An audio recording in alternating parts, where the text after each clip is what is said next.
Welcome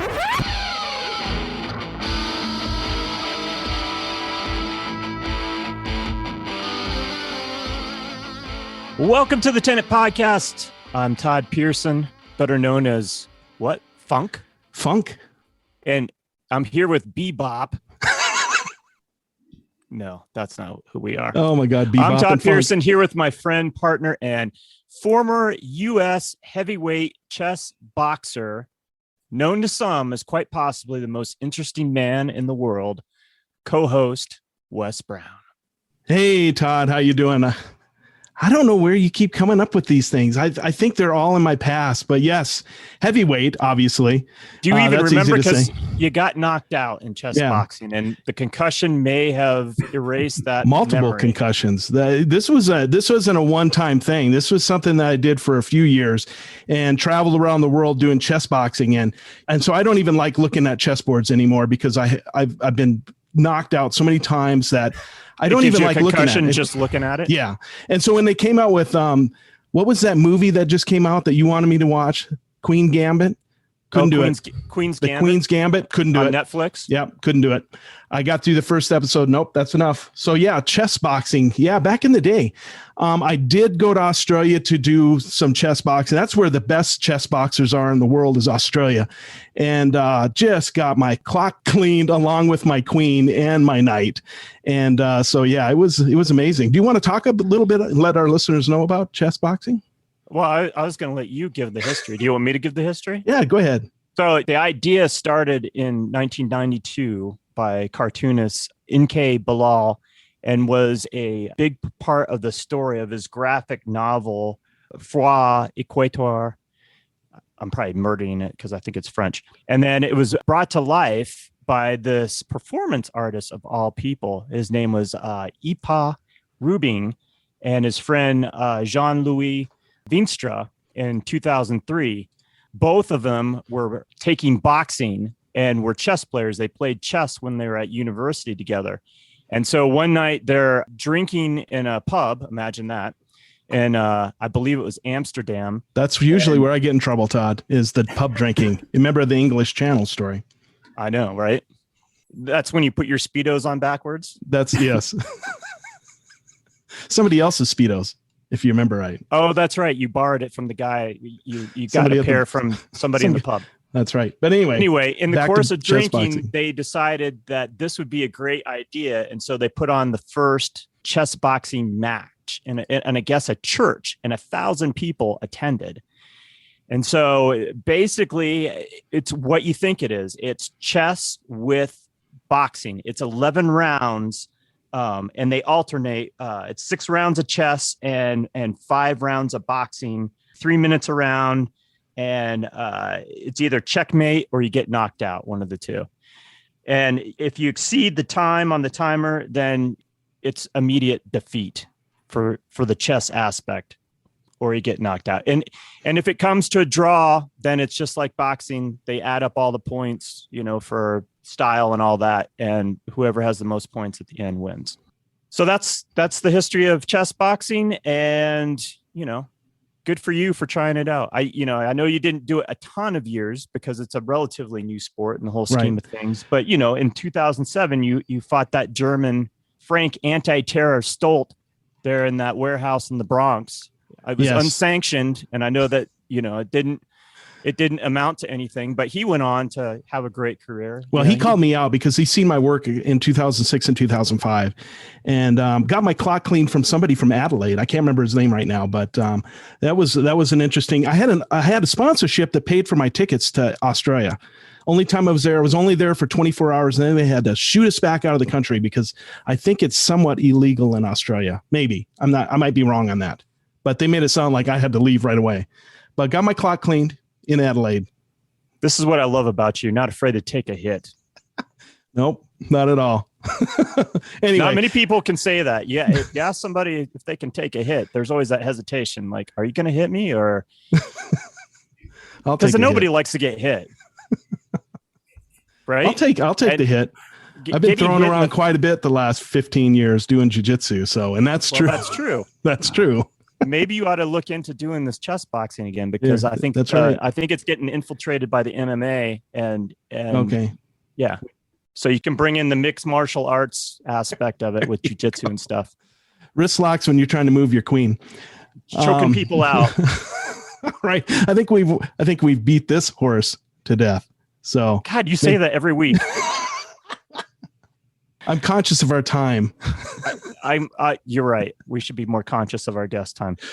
All right. Let's talk some art. Let's do it. I love art. And wow, speaking of Adelaide, we have somebody from Australia. Maybe not Adelaide. I don't even know. So we're going to find out, though. Yeah, we're excited for our next guest. After today, he will hold the record, not for chess boxing per se, but for the artist that we've talked with that lives the furthest away from Wes and I. He lives over 9,000 miles away. He's an incredible artist and illustrator that hails from Australia.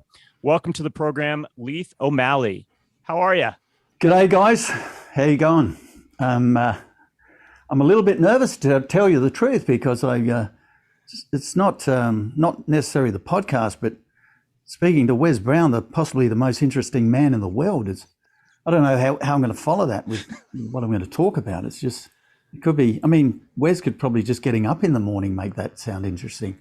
So I don't know what I'm going to do. Oh well, I'm excited. So we'll make this this interview interesting and inspiring. Cool. Mainly because you're here. Yes, please. I will say one thing that you mentioned Adelaide, and I've lived in Adelaide in the past, but I'm about 3.5 hours away from Adelaide in a little place called Whyalla in South Australia. It's a sort of a steelmaking town, really, but beautiful spot, and it's a beautiful day. Although I'm sitting out here in my studio, and I'm getting comfortable and ready to start a new work this afternoon. Or some work on a new work. So welcome to Australia. Well, thank you so much. And it's winter there. Is it the beginning of winter? Yes, it's winter. Yes, it's definitely winter. Very cold at night, but as I've mentioned to people in the past, we kind of have two seasons here, winter and summer. It's either very, very hot or it's very cold, and but always blue skies. Always blue skies. Mm. So what's the average temperature in wintertime where you live? Well, it gets, the coldest it gets to is probably about -2 or 3 in some parts. Oh, sorry, -2. 2 degrees or 3 degrees in some parts of the place. But generally a cold day here is 13, 14 degrees, It's Australia, it's southern Australia. The summer is the most extreme, with temperatures of up to 40 degrees Celsius and above. I think it's got to 45 here in the past. So we have a lot of trouble with bushfires in South Australia because of the heat. But the winter kind of comes and goes quite quickly. It's really generally really nice warm weather here, or extra hot, and the blowflies love it. And for all the American listeners out there, 45 degrees Celsius is roughly right around 113 degrees Fahrenheit. Yeah. So yeah, it's very hot. All our European and worldwide people already know this. It's just I want to make sure our American listeners know that, because we never got on board with the Celsius thing. Oh, okay. I've got a good one. Yeah, you're having a stir, what we call a stir here. Yeah, I like it. It's the same, I mean, it's centimeters, and you guys talk inches, really, isn't it? Same sort of thing. That's right. I've got to be wary of that when you talk about sizes and things, but yeah, there's a lot of differences, but there's a lot of things are the same as well with Australia and America, and I like talking to people of other countries, and particularly those who like I can share a love of, and in this case, it's the arts. Truth be known, I've been listening to your podcast, I don't know, for a few months now, just odds and sods and bits and pieces. I love all different art podcasts, and you guys are doing a very marvelous job, and it's very interesting. It's a different take on talking to creative people. I think I love the long form. It's you can really, as you say, dive deep, and I'm looking forward to what we talk about. I don't get a chance in Whyalla to talk to a lot of people about art, to tell the truth. I've got a small circle of art friends, but I kind of just get on with what I do. And, the Australian people, have a tendency to not big note themselves or brag. So we all sort of do our thing and don't make too much of a deal about it. But I'm happy to make a deal about it today. Good.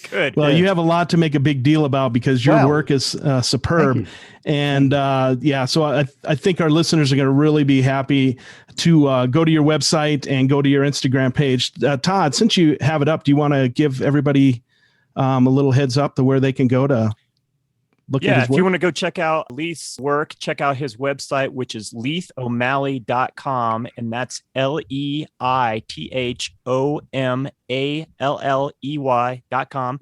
And you can find him on Instagram at Leith O'Malley. So Leith, you live a ways from Adelaide in this small town. How large of a town is Whyalla? It's a city. It's the second biggest city next to Adelaide in South Australia. It's about 23,000 people. Okay. At one stage years ago, there was about 36,000. Yeah, it's a small community compared to some of your cities and small American towns, I suppose. But I like it that way, to tell you the truth. It's a nice, comfortable way to live with less people, and we have no COVID in our community as we speak. So going out, there's I don't have to wear a mask or anything like that at this stage. Things are pretty good that way. Yeah, it's a very comfortable and, to me, it's a beautiful place. Years ago, as a young man, I wasn't that, and lived in Adelaide, I wasn't, that fond of Whyalla. They left Whyalla and I wasn't keen on the place. But these days, no, it's a beautiful place to live. We, if I can tell one little story, and that is, there's a TV show called Neighbours that was shown in around the world years ago. I don't know, I think it's still going, in fact, Neighbours. It starred Kylie Minogue. You've probably heard of Kylie Minogue, the singer.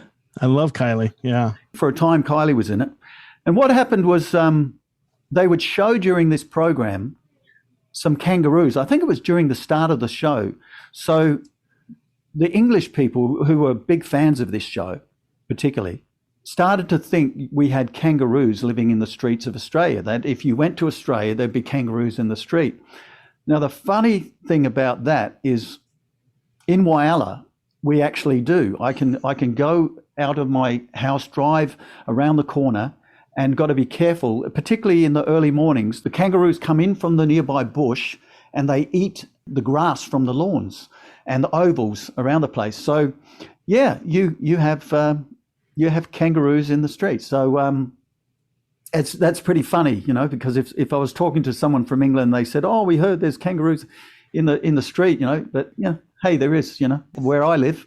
I can go for a walk in the mornings with my wife down the beach, and we can walk along and we can have dolphins swimming alongside us. Yesterday morning it was a seal, and then in the afternoon I could go out bush with my drone or whatever, and I'm seeing kangaroos. It's no snakes yet, but kangaroos. So with Whyalla, there's a slogan they used years ago. It was "Where the outback meets the sea," and I've always liked that slogan, and it matches quite well with this place I live in. So you have both worlds. You have the ocean and you have the bush there where you live. Yes. Between our little town or city and Adelaide is the Spencer Gulf. We're right at the bottom of the earth, bottom of the world. And it's a protected gulf. That said, there's about 400 sharks, I've been told, that come up from down the bottom, Port Lincoln, right up all the way, white pointers and so forth, on their way through. So there's plenty of wildlife and plenty of things to between the snakes and the spiders and the sharks, and it's a nice. Yeah. I'm probably giving the wrong impression. It's a very safe place. But. Well, it reminds me of Africa, and I don't think I want to go to Africa because everything there wants to kill you, and Australia is pretty darn close to that too. Between like the snakes that bite you and you like get 3 steps and you keel over, and then the spiders and and the sharks. I mean, obviously. Yeah, we have a place called Port Lincoln down the coast from here. That's about 2.5 hours drive, and there's shark cage diving, so you can go down and swim inside a cage with sharks, white pointers, swimming around you, large, huge sharks. That's like a tourist thing.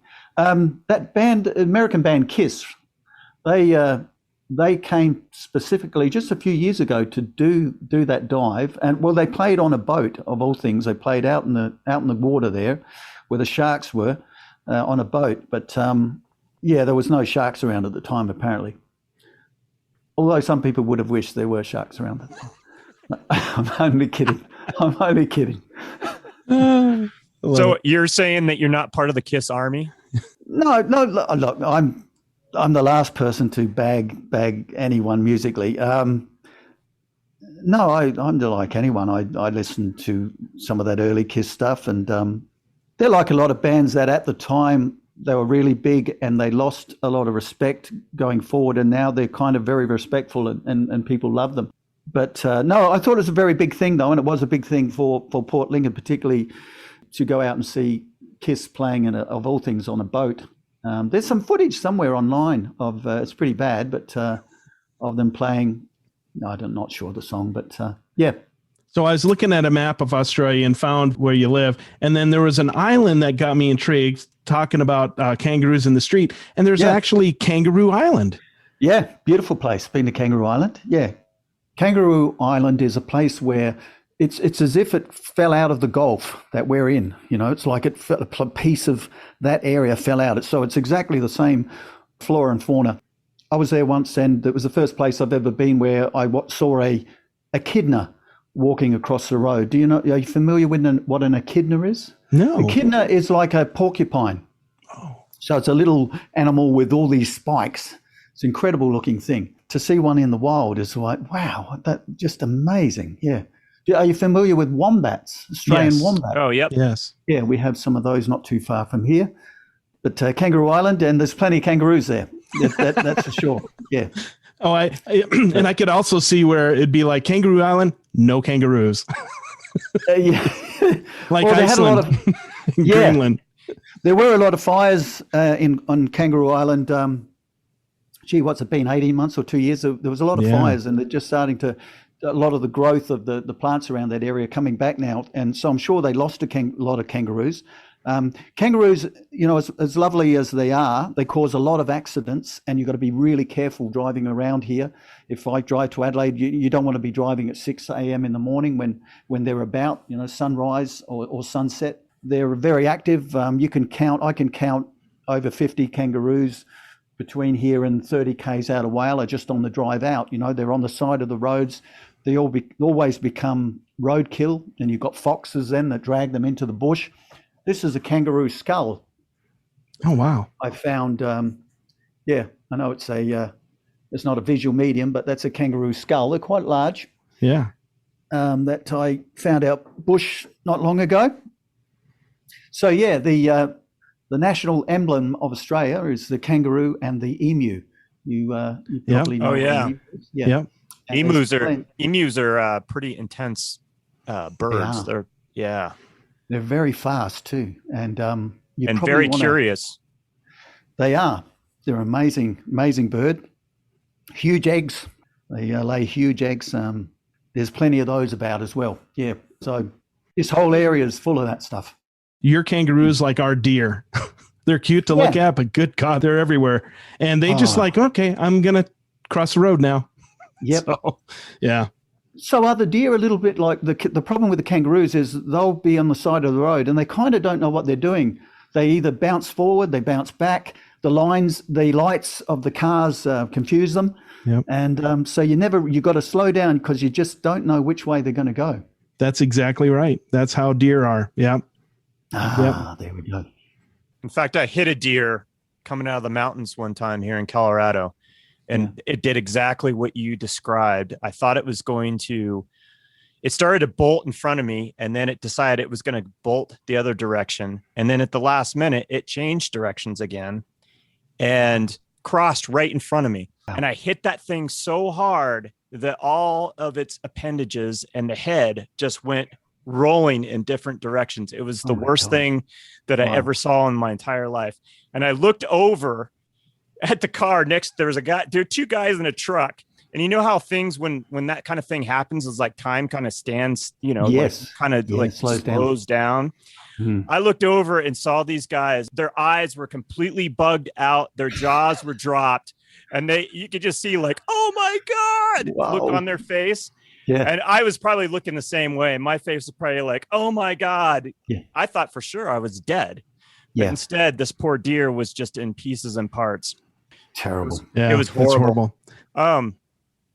So is where you live, is it pretty isolated from other towns, or are there other small towns near Whyalla? No, it's not isolated. I should say culturally there's some isolation, but as far as other towns, there's a place called Port Augusta and Port Pirie nearby on the way to Adelaide. We have some small beach towns on the way down to the next biggest place, Port Lincoln, down the coast. That's the experience I really love is you can go to the city and have that experience of being in the city, and then you can also have that experience of going down the other way of pristine beaches and towards Port Lincoln. And we're pretty lucky. And with that comes the fact there's very little crime in Whyalla. It's mainly things like break-ins. I mean, there's the usual drug issues that most places have. A little bit of an ice problem, but generally it's a very nice place to bring up children. But as far as the arts and the thing I'm really interested in, there's isolation there, and in that most of the exhibitions or like professional exhibitions, commercial exhibitions for me have had to be in places like Adelaide, Melbourne, Sydney, and the local community. It's really there was a gallery scene for a little while here, but it's sort of cafes and with the introduction of the online art scene, you can pretty much, it's what I've been doing the last few years, is promoting myself or my work or showing my work online, and the galleries that I have been involved in have sort of folded anyway, except for maybe one. But I've changed my ideas about exhibiting. I kind of it's all about for me just the creating the work, and occasionally I'll enter a piece in an exhibition or an art competition and something like that. But it's kind of just part of what I do these days. I just do it. I'm not thinking, I'll do this piece and I'll sell this. I'm just creating work. A lot of these works, there's a few here that are behind me that I'm still working on, and then I have the illustration stuff as well. I don't know. I'm not the best example of probably someone who's looking to cash in on what they do. And as I've mentioned previously to yourself, Todd, I work as well. So I have those two lives. I have work and I have the art, and there's a big conversation in that, and part of that is it was something that I was in the past. I would be kind of thinking, I'm not suffering for my art. I'm not like an artist who's out there and having to work with their own skills and get their money and pay for the roof over their head. I've been fortunate enough to have a work towards having a job where I've got so much time off. It's sort of like, people won't like me saying this, but work sometimes feels like it's something I, do in between my holidays. Like I'll work like it's almost like a week and a week off. It's sort of that sort of situation. So I've managed to have these two lives of not having to worry about the all the things I have to pay for of running a house and a home and a family, and being able to pursue all the time that art at the same time. And the support around me has been really good for that. And I've listened to a lot of, as I mentioned before, I've listened to a lot of podcasts and professional artists and magnificent artists, and that's all they do, they create art. But there's that question that comes up sometimes, well, what would you really like to do next? And quite a few of them have always said, well, I'd really like to get back to to doing some of my own work, creating my own work. So it started me thinking that element of compromise of having to create work to live. I'm glad that I've gone this route through my life, where I don't have the pressure to compromise. If someone said to me tomorrow, "Oh, you could create art for the rest of your life," paid for, all you have to do is create. I don't know. I like life, the whole of life. I like enjoying everything. Yeah, I'm not. It's like art is your life, anyway. Even when in the off time, when I'm not working in my studio or creating art, when I'm not creating art, I'm thinking about it. And it's that abstract thing where you can work a lot of problems out. Like a hot shower, they talk about you have a hot shower and suddenly you can solve problems. That's what it's like for me anyway. So in short, there'll be some artists here who are listening to this podcast who are, that's all they do. And I commend them for that. And that's their life, and that's the way they live their life, and they create their art. And they're just as passionate and just as productive as anyone, including myself. So, but I like things the way they are. I'm enjoying where I am in this moment and the work that I'm doing. And to tell you the truth, everything behind me that I've done, I'm just moving forward all the time.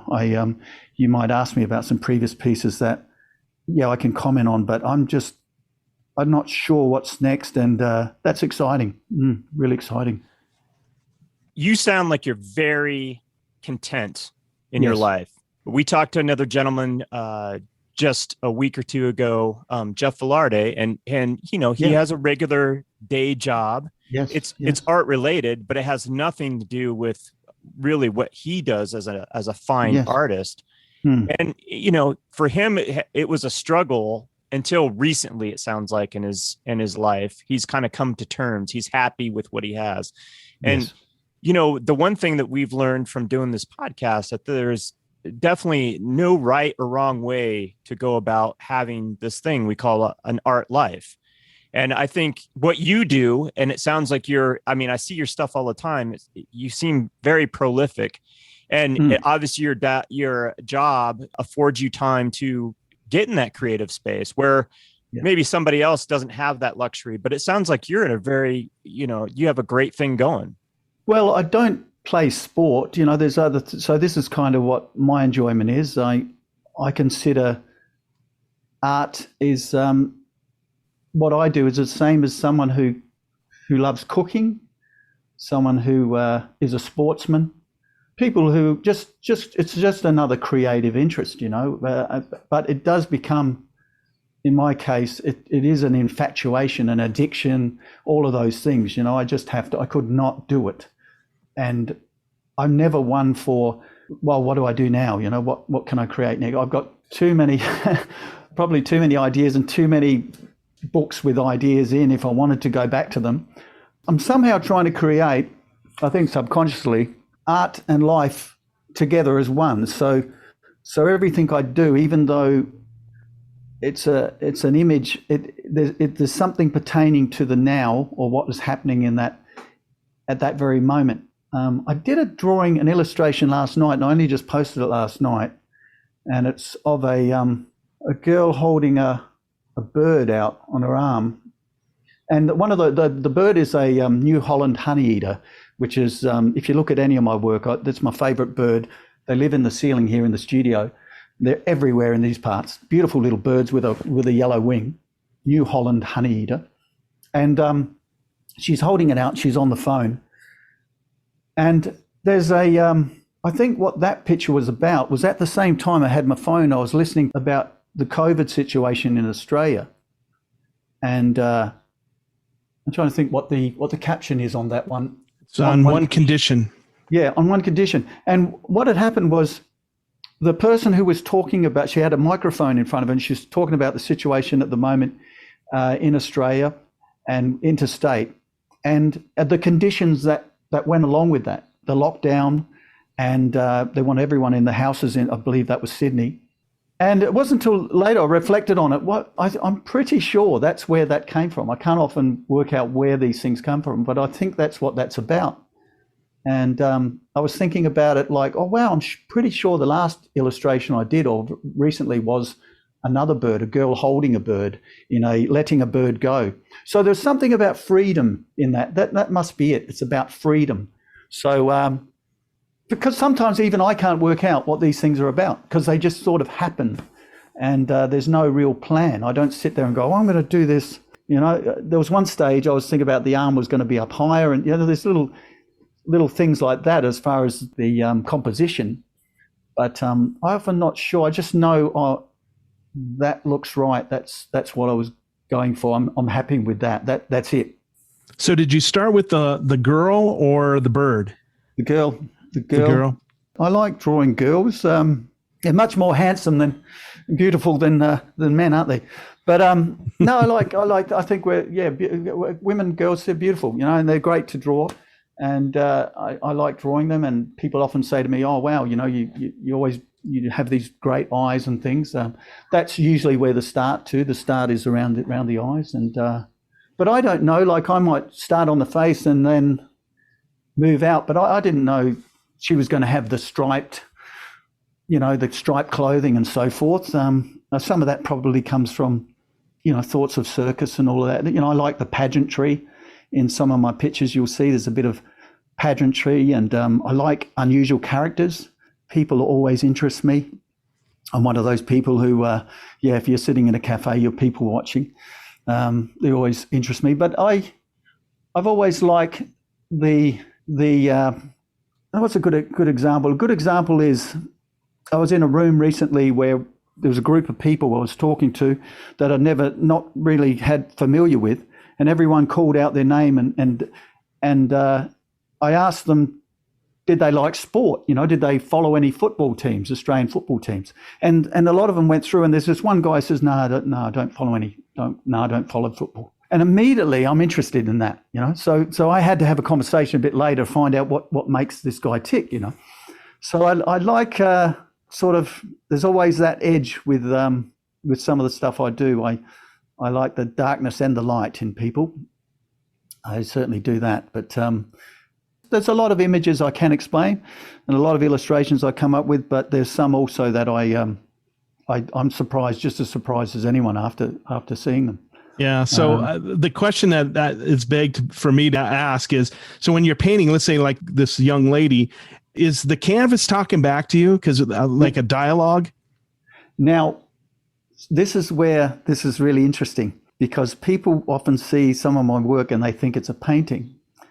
And one like that starts out as a charcoal drawing, and then I'm importing it into either I'm working in Photoshop or Procreate on the iPad.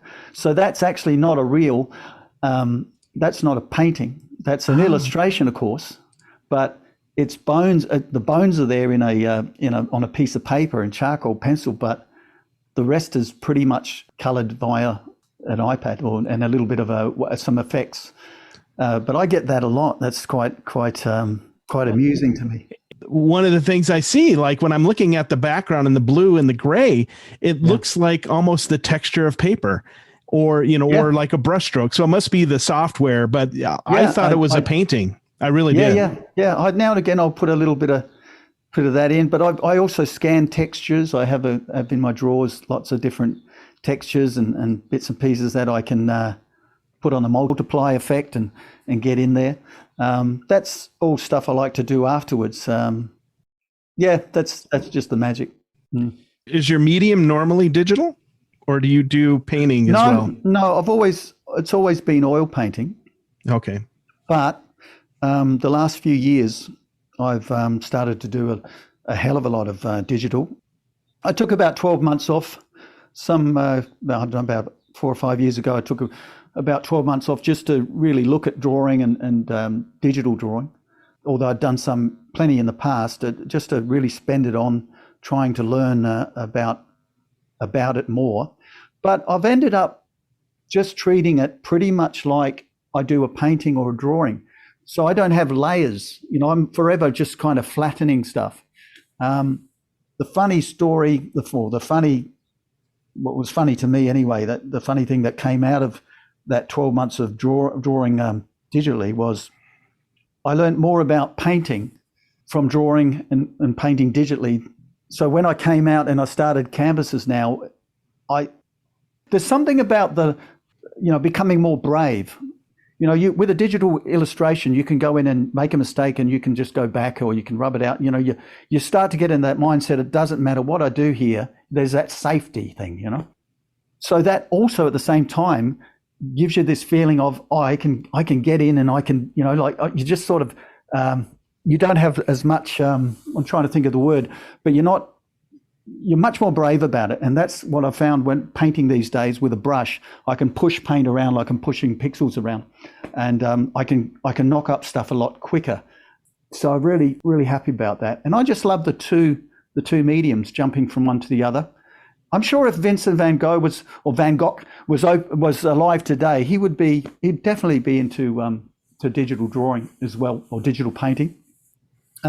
Absolutely, and I've done collage in the past, gouache. I mean, there's so many different mediums. Watercolor's the hardest, of course, but oil painting, that's my wheelhouse. I absolutely love oils, and but at the moment it's a lot of digital drawing. I'm just enjoying that, and I'm having a little bit of success. But I like to mix both.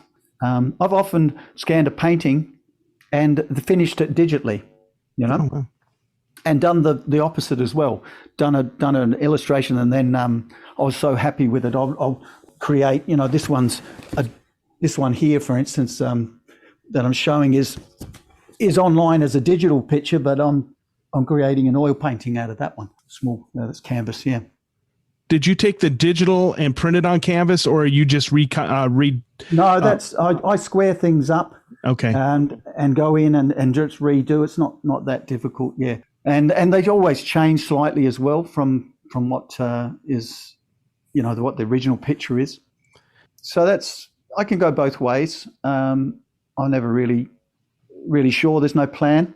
It's all fairly intuition. I find it really interesting that you pretty much just going purely off intuition.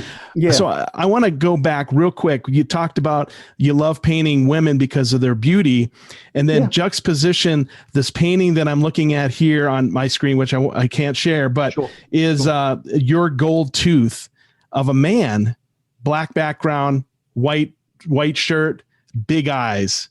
And he's, obviously not beauty. Because of his distortion of his eyes and his mouth. Can you talk about that piece?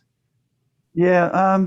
I was listening to some, just some dark music, I guess. That I know that one particular one come out of listening to some unusual music. But once again, it kind of started, and you do the face, and then suddenly, the big collar. And I haven't got it in front of me, but I remember the gold tooth came last. It was just something about it, and it needed that little hit, and that's where the gold tooth came in. The title, by the way, comes from an old Steely Dan track called "Your Gold Teeth 2." I had been listening to that as well, so there was some of that just molds into it, just sort of some stuff. Right. Because you're doing it for yourself, it doesn't matter. See. I can see all these things in my pictures when I look at my Instagram sometimes and remember what these things are about. But they're specific to me and my life, and they're not immediately obvious either, Right. And some of them tell you what they're about a little bit later on. Yeah. I just thought it was fascinating because, when you look at, and I've looked at a couple of the women that you've painted, and very symmetrical, pretty much on tune with what we would consider beautiful. And this image, I was looking at your stuff last night, and the one gold tooth, I was drawn to it. I don't know why. And it just, I was trying to figure out what it was, what about it I was drawn to, but it's just an interesting piece, and it's totally opposite of what you were doing with some of the, and not all your men are that way. It's just that it was a really interesting piece that was totally different. And I'm glad it appealed. I'm glad it appealed. I'm not into that whole male gaze thing. Don't get me wrong, I'm not into that whole male gaze thing with women. I mean, when I say they're beautiful, I mean, in general, girls, women, they're beautiful and beautiful to paint, and that's why they've been painted for so many years. But and I totally agree with you. Yeah. There's nothing better. I was just reading an article about Madam X, the John Singer Sargent painting, and wow. I just love that painting, and she is so beautiful. And I didn't know, but it kind of, when he painted that painting, he initially painted with one of her straps off her shoulders, started a big scandal in Paris, and it really ruined her life because she was kind of promiscuous, and he really kind of drew that out. And he got so much ridicule, he left Paris and moved to London. But it's such a beautiful piece, and talk about classic, lines for a woman. And I never get tired of seeing paintings like that. And another one that I saw, it's like it's the first one you go to on your website, and it's I Miss You Like Sleep. And it's Courtney Barnett, I guess. That's another one. Yeah. I love this painting. It is beautiful. And she is such a beautiful woman. She is. And that was another one I started traditionally. I call it tradigital. So it's traditional, but it's digital. So tradigital, because it starts out as an original original on drawing.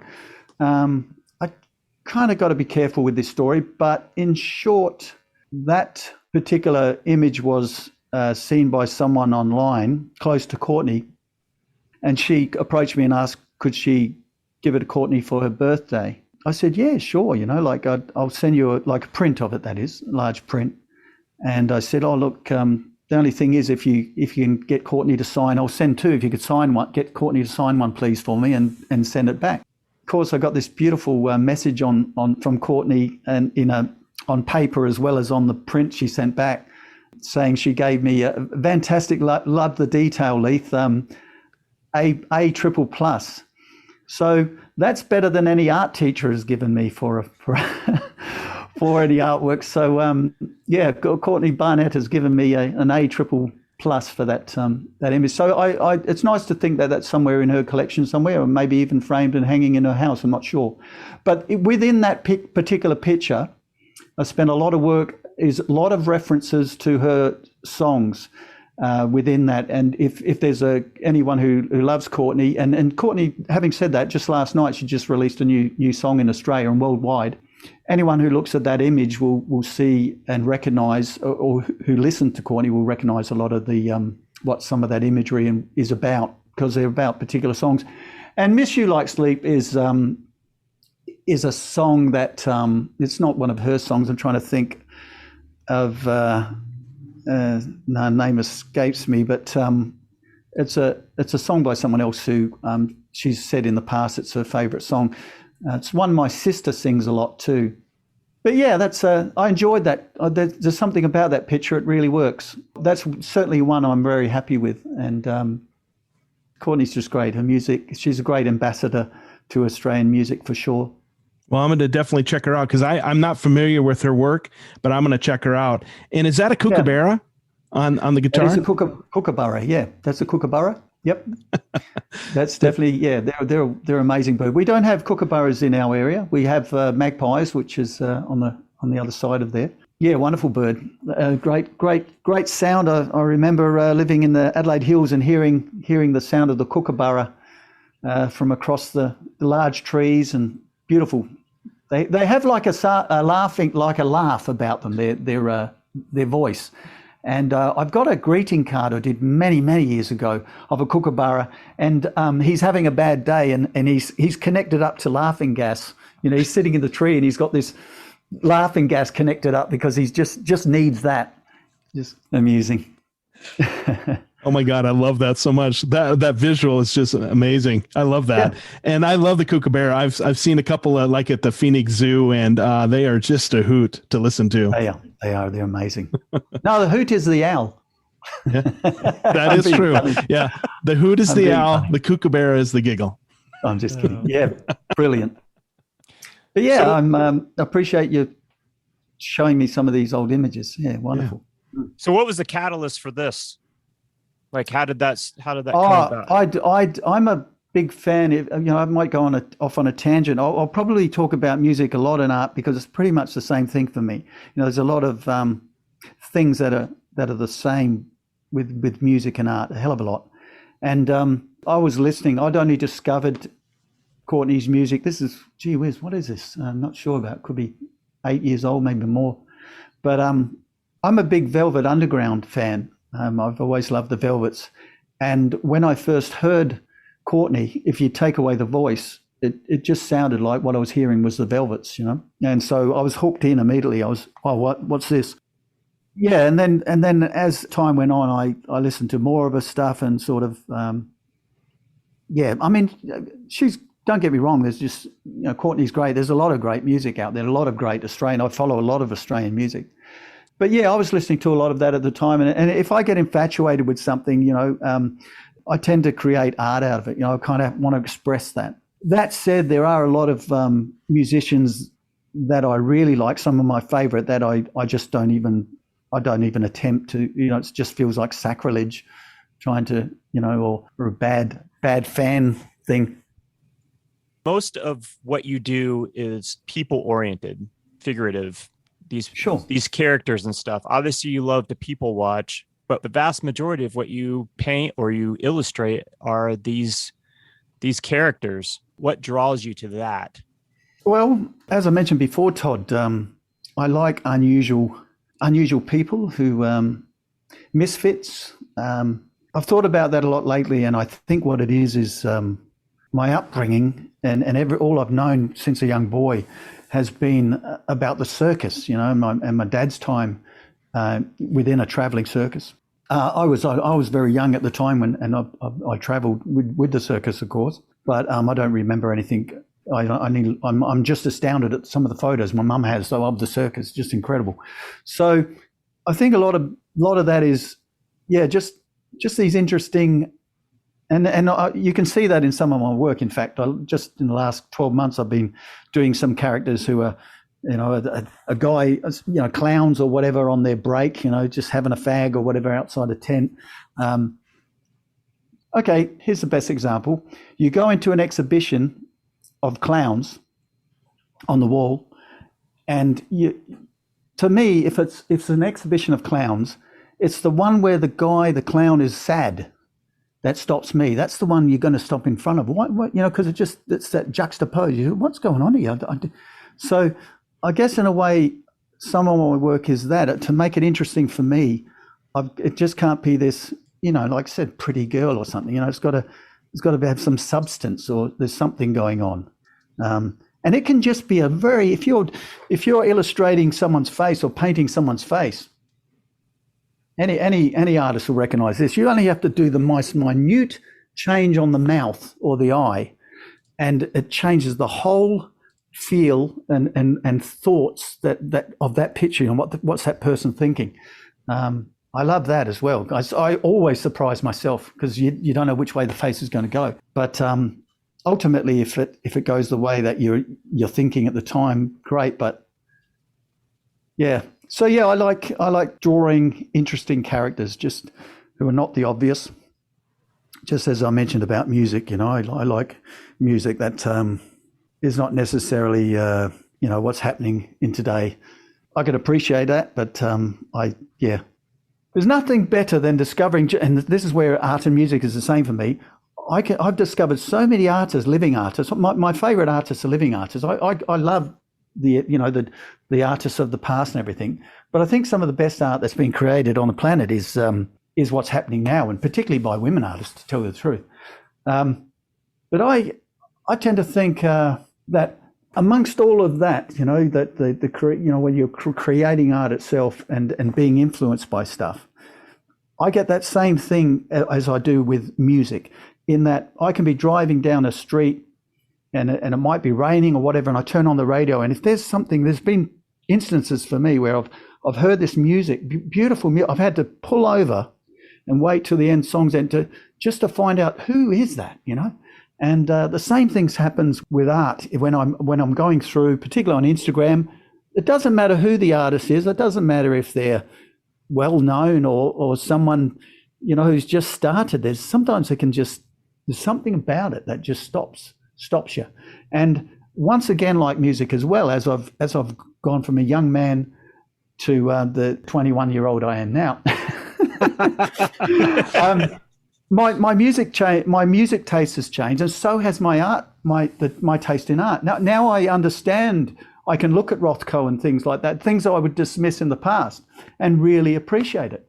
Now I can really appreciate abstract art, and when something's honest or not, and whether it's the truth, authentic, and that's what I look for, and that's what stops me. Just like that clown, that stopped me. Just beautiful art, and and we've just got so much of it. The internet now has allowed me to have that. I mean, there's nothing better than being in front of real art. What did I see a while back? I was standing in front of Whistler's Mother, the painting? Yeah. And I was in Melbourne, and I went to the gallery, and I walked through. There was a guard there, and he said, walk through. And I realized I was in a room with Whistler's Mother, just me. And there it is, the painting, huge it was. And I could not believe it, the feeling. So when I talk about digital art, by the way, and I get beautiful prints made and everything, but there is nothing, I'm not about to say, prints are, just as good, or digital art as good as a painting, a canvas painting or so forth in front of you. It's not. For me, it's not anyway. That is the ultimate, when you see live art, when you're in front of a painting, that turns me on. That's magnificent. Mm. Yeah. There's an Australian artist called David Bromley. Look him up when you can. David Bromley, wonderful work. I remember going to an auction in Adelaide of his work. There's a whole lot of different artists' work, and David's was amongst it. And going right up to the painting, I noticed that he'd left the canvas raw in between some of his line work. So and you don't see that online. You don't see that in a book.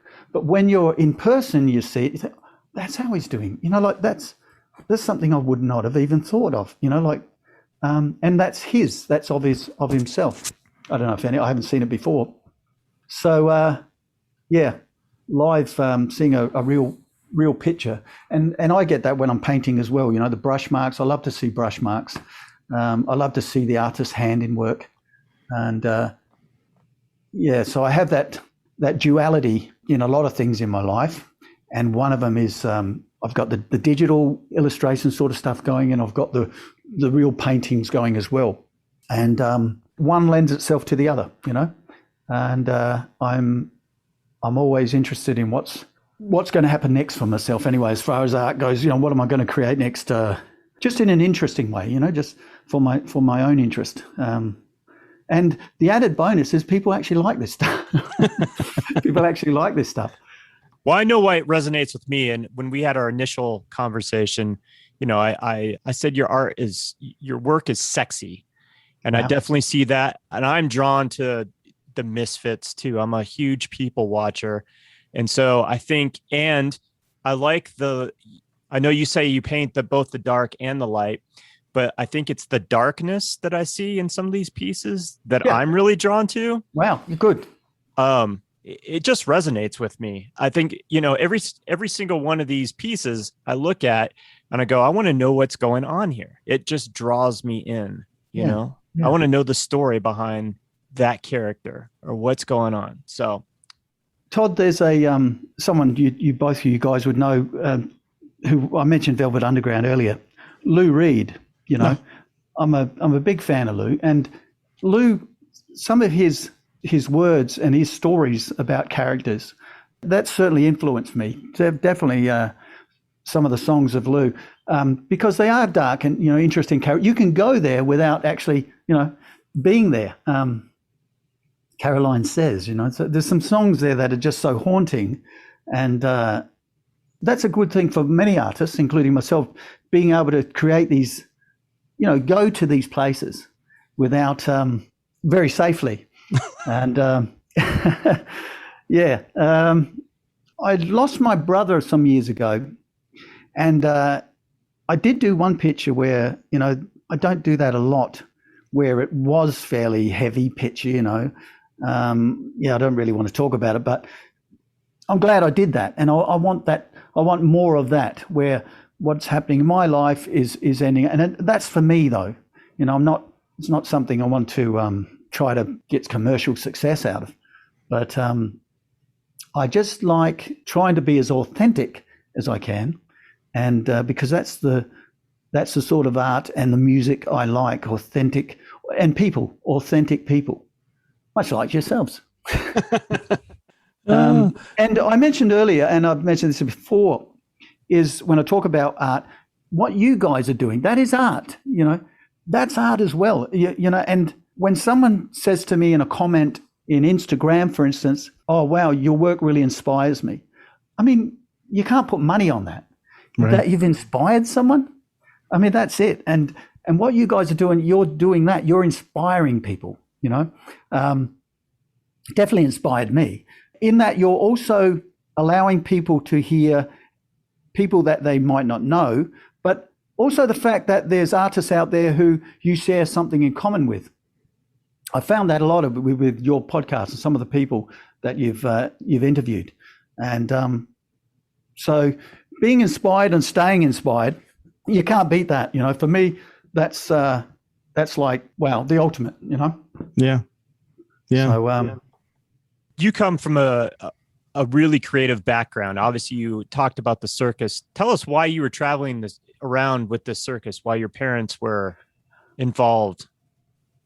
My dad was, bless his soul, he's passed away, but he was a country singer. Back then, he was doing like American hillbilly music. So he was traveling around Australia in a circus playing his music as part of that whole scene. So his act was his music. So that was the reason. And Mum brought up, I've got, there was 5 kids, 5 of us, and up until to me, I just spent a little bit of time traveling, and I was too young. But my older brother and sister, they were traipsing around Australia as well. So they would go to all the cities, the whole circus life, And I remember just recently, I've been trying to capture some of that by going to my mum's place, seeing all these old books of photographs of the characters in the circus, and I've been filming my mum talking about those days as well. So that's something you can pass on, some of the stories. So that is a very important thing for all my family. It's always been about the circus and music. Dad ended up after leaving the circus, he became he recorded his music as well with Rodeo Records in Australia. And he ended up, just as in Nashville, which is a very big city in America, we have a place called Tamworth. The big T, as Slim Dusty calls it. And that is, there's a spot there where they put their hands in cement. And Dad's actually got his hands in cement at Tamworth, which is one very big honour for his contribution to Australian country music as a pioneer of Australian country music. So that's always been something around our house. And Dad was a musician, and everyone in my family has carried on to be a musician, as in they play music, they record music, they write music. I'm the only one myself. I play saxophone and blues harmonica. I played in blues bands around here for many years, playing electrified blues harp. So I've got that as well. A couple of saxophones. I've got about 5 amplifiers. So music is an integral part of my life as well. But there came a time, I'm moving away, as I'm rambling on away from what we were talking about earlier with my dad, but it's something that Dad's kids have all carried on in a way, their own art form, which is in this case music. Yeah, so we play. I love music. It's part of my life. The circus has always been part of my life. And there was a time there, as far as the circus goes, where I was doing a lot of illustrations. I was drawing pictures of clowns and things, and it was hard because I was fighting that thing of, everyone does clown. This isn't, but it is authentic for me. I have had that in my life, and it's a funny thing. I was talking to my mum the other day, and I said, when I would leave school, I'd go to a spot where the circus had been. Say the circus was traveling through Whyalla, for instance, when I was little, And by the way, Dad knew everyone. So my brother and I could jump on ponies and everything and go around, like everything for free. He knew all these guys. And but when the circus left, there was something about the smell of the circus. And all it was zebra shit and pardon the French and elephant and so forth. And I attribute that. And my mum says, yeah, you're probably right, to when I was little, toddling around, and that's what I would smell. Do you understand? When I was a little toddler, incredible. So what I smelt was excrement.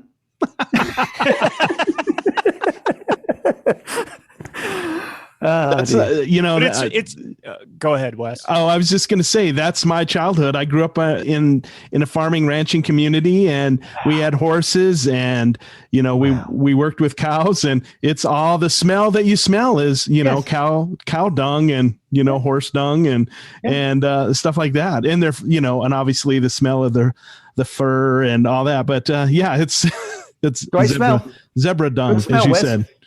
What's that? It's a good smell, eh, Wes? Right. Yeah. I mean, it smells like home, right? It smells like my childhood. So when people go, "Oh my God, that stinks," I'm like, well, that smells like my childhood. So yeah. Oh. I mean, it does. And Todd, you were going to say something? I was just going to say that, you talking about it, I was getting that olfactory sense. I've gone to probably 5 or 6 different circuses when I was growing up as a kid, and took my kids to circus when they were young. And there's definitely that distinct smell that you get. There is. When you smell it, you're like, that's the circus. It's the animal dung and popcorn and peanuts and maybe sawdust. I don't know, and dust dust itself. Just dirt.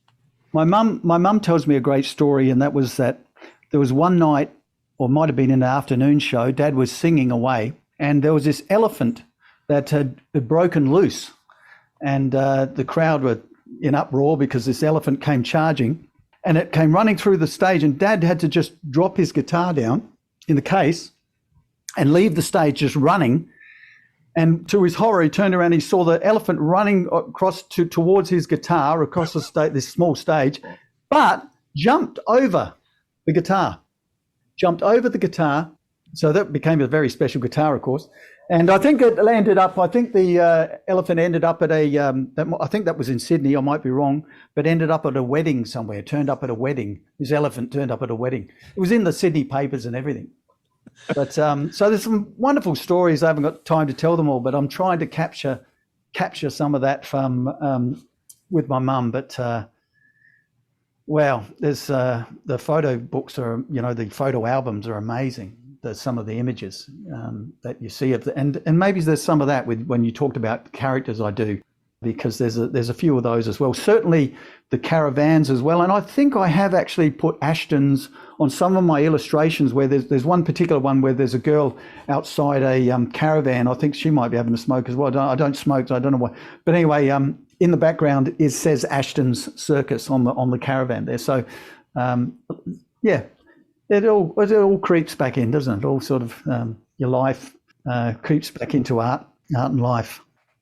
I think that's great that you're taking the time to record those stories from your mom, because that's something that I think a lot of people, wish they had.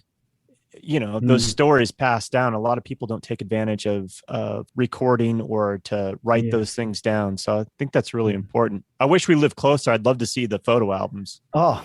Maybe I'll post. I have posted some in the past, but not on Instagram. But I should at some stage. There's just so much to do, Yeah. But yeah, music was always a big thing, and I know if there's any like young people listening to this or artists who are just starting out, this is something I found which might be helpful, and that is I was trying to think of what I could put online when I initially started to go online.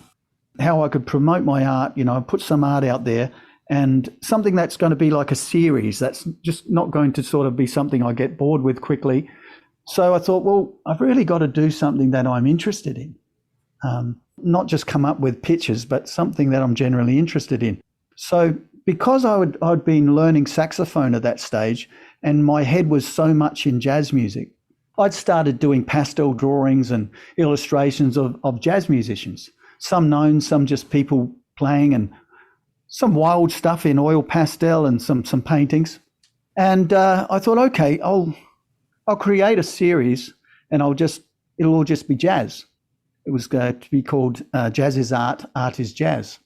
And what had happened there was I was somehow ended up in a restaurant in Glenelg in Adelaide, and a chap said, "Hey, I like what you're doing here," because I'd taken a couple of paintings in there. That's right. I was thinking, "Hey, do you want to show this stuff?" And he was a great guy, great chef. He's living in the States now, but he put up all this jazz art, and I started to sort of get hooked into creating this jazz art after that. It was sort of like, oh wow, this is getting a lot of interest. I'd sold a few, and so I put them online. So what I did was I approached a few different jazz places in the world, like jazz sites, and I'd read that you don't always have to sort of start at the bottom, aim for the top. So I approached jazz sites in America, websites that were jazz websites in America, in Italy, in Poland, and in the UK. And in the end, they were showing. I said, hey, how about you got your jazz site? What about some jazz art? Even if you created a jazz page or whatever, would you be interested in this? And a lot of them said yes. So I had all this jazz artwork going all over the world. So when you Googled jazz, you'd come up with some of my images at that time, right? And from that came things like the Adelaide Jazz Festival. I had New York. I've got it here. I did the artwork for the 30th annual Freihofers Jazz Fest, Saratoga in New York. Oh wow! I started to get people chasing me for jazz stuff, and one day, out of the blue, I got an email from this guy called Vladimir from Moscow, right, saying there's this jazz festival coming up that he wanted my artwork for. So immediately I'm thinking, yeah, right, Vladimir from Russia wants high res images of my artwork. So I said, I'll tell you what, I'll give you snippets. I can give you small sections of these works, but I'm not prepared to give you the full paintings or pictures. I think there's a lot of pastels. So I scanned them all, and he said, yeah, and we arranged, he told me how much he was going to give me and everything. And it turned out to be what we say in Australia. There's an expression, dinkum. It means true. It turned out to be dinkum. It was a real deal. So I had my work. I haven't got it in front of. I think I've got it on Instagram somewhere. The billboard posters and everything. They used about 30 or 40 images of mine in little squares, and promoting a. I might have it written here. It's a jazz festival. It was the Moscow Jazz Festival, Rio Havana, New York Jazz Festival back in 2004. So that was amazing. I couldn't believe it. I'm sitting here in this little country town. So, and I've got work on all these sites. So I did the Moscow Jazz Festival. I ended up doing the Newcastle, which is interstate, and the New York one, of course, Moscow. So for anyone who's just starting out, creating art, just come up with something that you're genuinely interested in, that you think you could carry on, and you're going to love doing it anyway. And that's what comes out. If you love creating what you're into, you just never know what. And I mean, there's a little bit of bravery there on my part, but it's only an email. All you're doing is sending it out and asking. But I just could not believe my luck back then. And I kind of got known for that for a while. I'm the guy who does the jazz art, and I ended up in some magazines in Australia as well. I was doing some jazz illustrations for, certainly done some album art and all of that. But no, it's fascinating. I still have that. You might have seen a lot of my images have got like a little stick man. I put a little stick man on a lot of. There's one thing that probably from my cartooning days, I've continued to use this little stick man, and it's a continual reminder for me of, wow, don't forget, it's you came from that, just that little drawings you did when you were little to what you're doing now. Don't forget that. Keep, and I'm still as surprised and baffled today with these little successes, which I don't necessarily, and I certainly did in that case, put it out there. but it's something I don't chase as much these days. And but no, I don't lose sight of the fact, and that's why I never, I have people approach me online who are young artists and everything, and I love to give any advice I can and help in any way I can.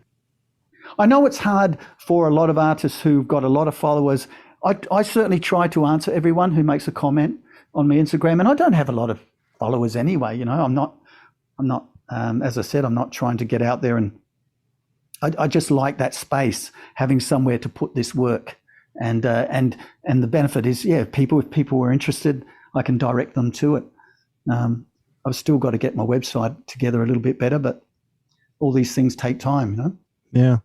Well, and that's what, the little stick man, that's what keeps you grounded and remembering your, where you came from. That's what probably helps keep you authentic to your art and to what you're doing. Don't you think? Well, it's just a reminder. It's in me anyway, even without the stick man, I'm going to, but I tend to naturally put that in. I did some newspaper cartooning many years ago, and I'd include certain things that were repetitive in there, like hidden away. And maybe some of that's come through that. But yes, it definitely started putting it there as a reminder of, just starting out as a young child doing stick figures. Yeah.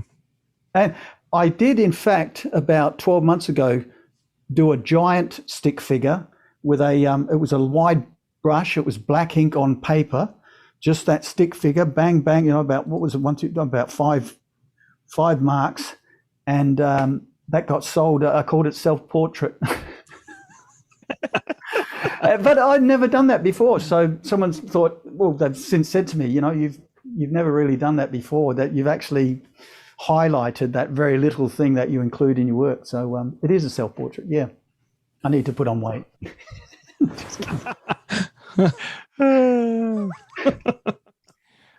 So this all started when you were very young. Were you that kid that was always drawing and doodling and that sort of thing? Yeah, my brother Wayne, he was drawing a lot at the kitchen table. Just it's a story you've heard many times, but yeah, kitchen table, little kid.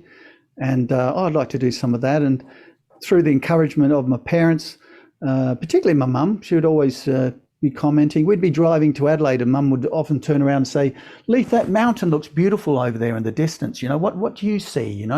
As an artist, she'd always be encouraging me that way. So I started to do a lot more of it. And in the end, I was that kid at school who was doing all the drawing. It was a way of getting away from bullies in a way as well, creating art. They want me to do tattoos and things on them. I'd do all of that. No, it was the whole neighborhood I was known as the kid who drew. If we went, there's a lot of lizards in this area. And when I was little, we used to go lizard hunting, my brother and some mates. And I'd be the night before drawing a map out, drawing maps. Anything that I could associate or get involved with drawing, I would do. And it was the same at school. I'd be part of the magazine and I'd do all the artwork there.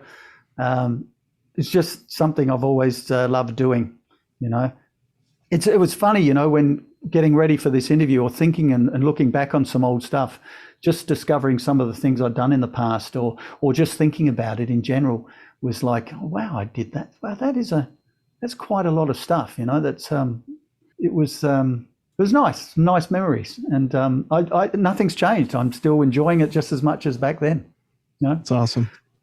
The turnaround in art and actually visual art for me was when a guy called George Gittos, he's an Australian artist from Sydney, actually won a not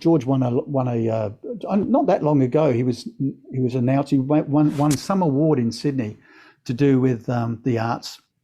But anyway, that's another thing. He came and gave some art workshops. So myself and a few other people around here at the time, some school teachers, arts teachers, and a couple of since become mates, we went to these workshops with George. And George had been around the world. He was a filmmaker as well. He'd been to a lot of war zones. He was an Australian war artist. He'd been to Cambodia and everything. He'd seen a lot of horror, hanging out of choppers and photographing and filming.